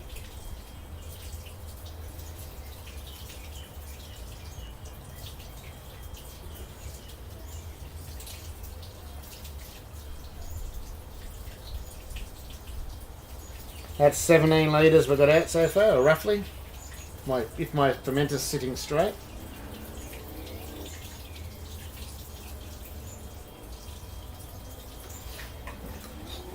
Stop that sound, it's making me want to go to the toilet.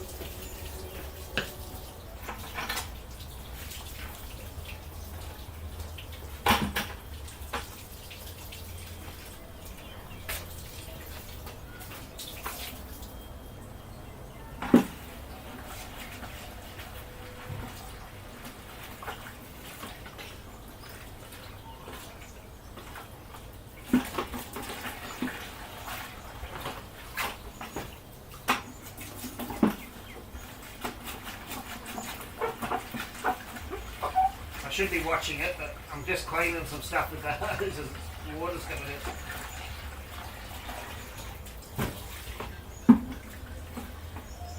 Yeah, that water's still coming out a bit warm too, so I could have turned it up a bit quicker and got it down lower, but I don't need it low.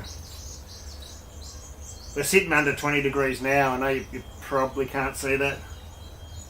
It's probably just on 20 degrees, just under. I've got to watch my levels because I didn't boil for as long as I planned, so there's plenty of room in this fermenter anyway.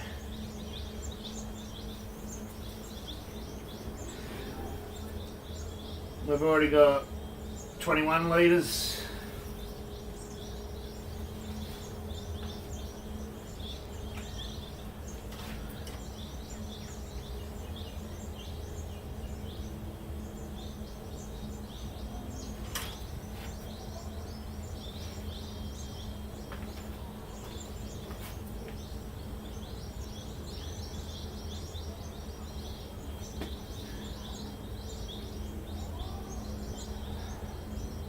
$22 litres. I think I'll just stop it at 23 anyway. Leave this junk behind.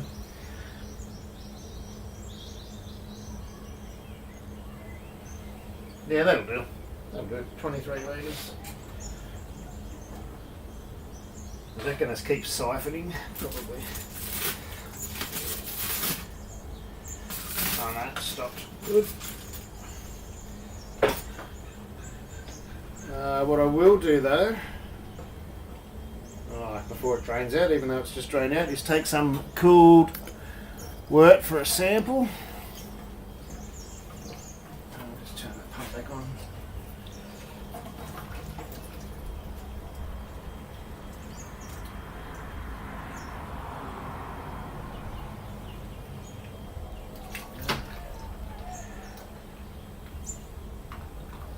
And go and turn the water off. That's the most important thing.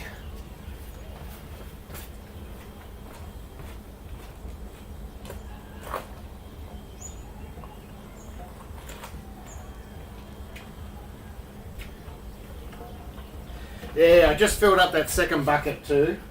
So, yeah, it's as I guessed in my other video. Whoops. It would be just over, just a little bit more water than my plate chiller used. Put the pill in. Put this over the top, and then I'll get the yeast organised.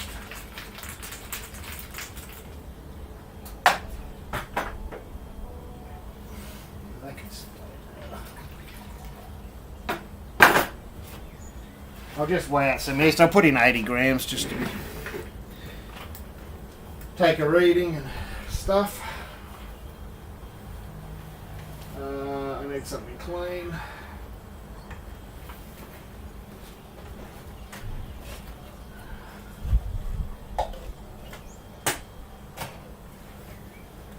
Saving the world and reusing my plastic cups. Who would have thought it, eh?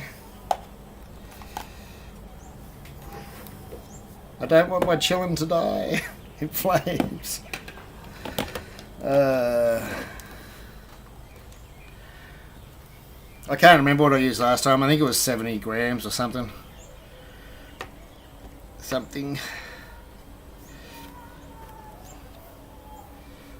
think I might have said to use 65 and I used 70 for... Since I don't trust my woolies and how old this yeast is. So.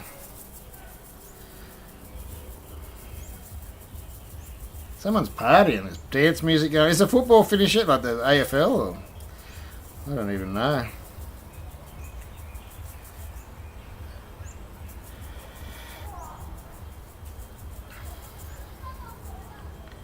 I'll put in 75 grams. A bit more than you do in a beer. But it's got a lot more fermenting to do. That's 75 grams I went with. Was it 75? Yeah. And we got the sample there for a reading. Yes. Alright.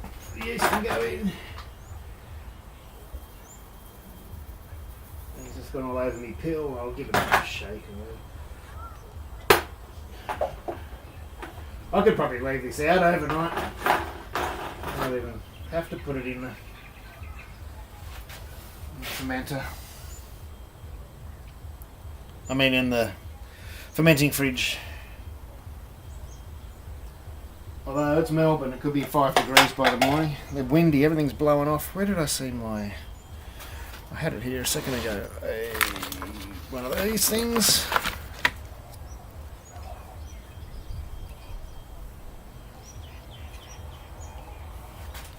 And what have I got the beer on?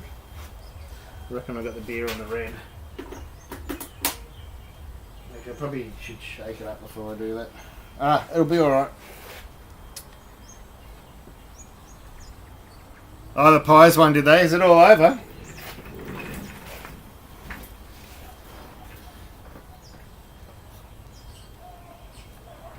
Well, we're done. Where's the camera that I can... There we go. We are done. We're in the fermenter. I can... it's probably... hang on. Maybe. Oh, it's this one. I didn't think it was going to be this one. Yeah, we're in the fermenter. It's not in the sun. It looks like it's in the sun. It's not in the sun. Once you put yeast into beer, well, you don't really want beer in the sun anyway, but especially once you put yeast in, you need to keep it out of the sun. And we're at 23 litres. I don't know. You can't see that there because the hose is in the way. Oops, I shouldn't have that number plate on there. It's not my car. I don't own a car. I've never owned a car, believe it or not. So that number plate... It's not mine.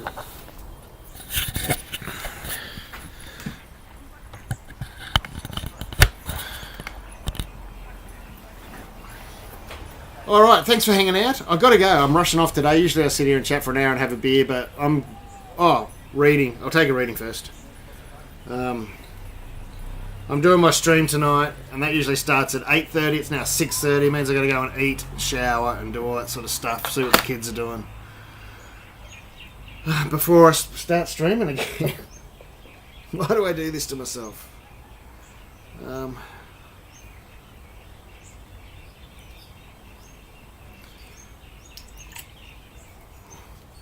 Oh, there's another benefit of me streaming it too. At least I can.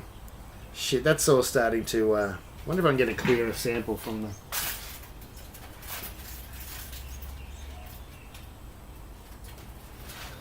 Get a clearer sample from the wort in there. It's all starting to what do you call it? Coagulate. You can't really see it. The proteins are starting to precipitate or something, whatever, I don't know. One of those things. Alright, let's take a reading. Oh, I should have put in the other one, needs less.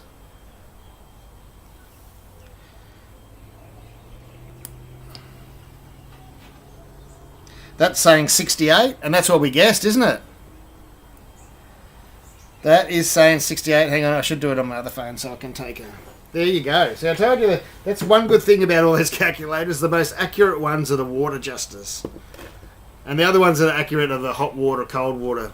Them ones are good. They're the numbers you're going to hit. Oh, no worries, Peter. Yeah, I could be a little bit late today, but it won't be. It usually happens I'm 5 or 10 minutes late, but that's all right. Where's the other one? Yeah, I'll whack it in here, then I can prove it. Not that I have to prove anything to you guys. Take it out of that one, put it into this one. And you just want to read something different, just to be a pain. Turn it on. Restart. Let's go see what it does. Is it connecting?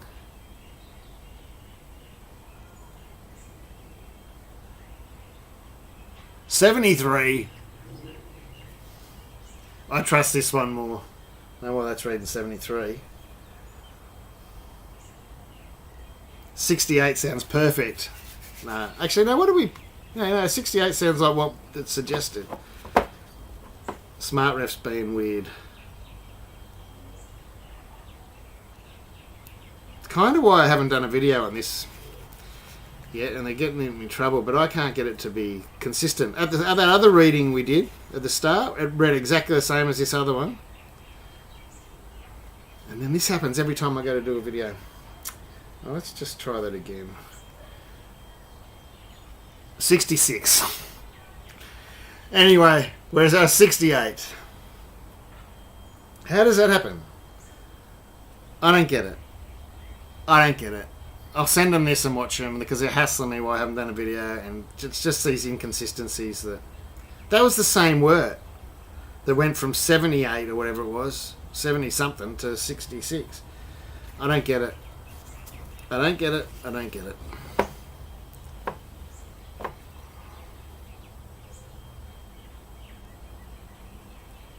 Oops, that's a little bit too much.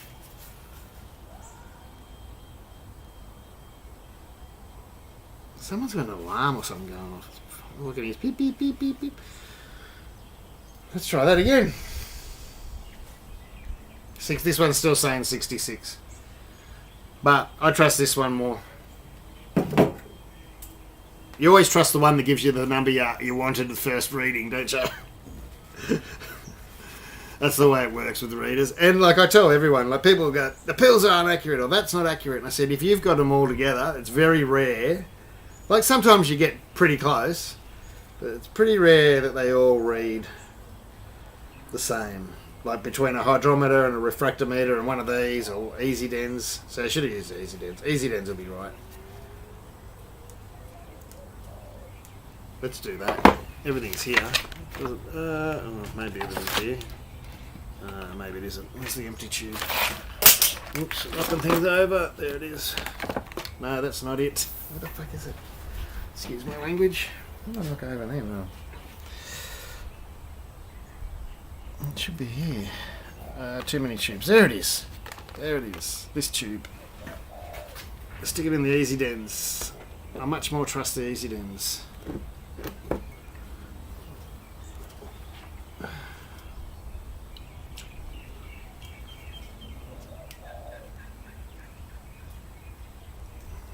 Although it's a bit cloudy.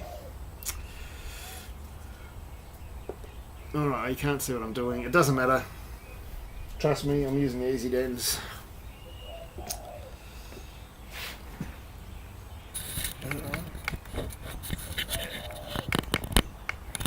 This one, push some wort through it. This will go, it's too hot. Easy Dens. What's this one going to say?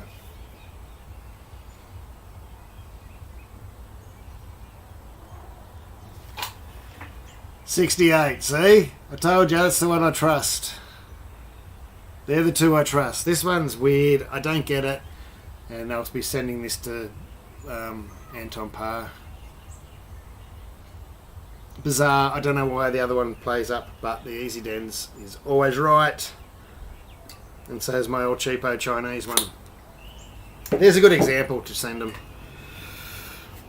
Alright, thank you everyone. I'll see you later. Somewhere between 8:30 and 9 PM tonight on Twitch only, not on YouTube. And it's not like this. It's me drinking beer, falling asleep, swearing too much, listening to raucous, loud, heavy metal music and others and dance K-pop, and making a fool of myself. So if you're not into that and there's children around, it's probably best you don't drop in. But if you do, it's my night at the pub.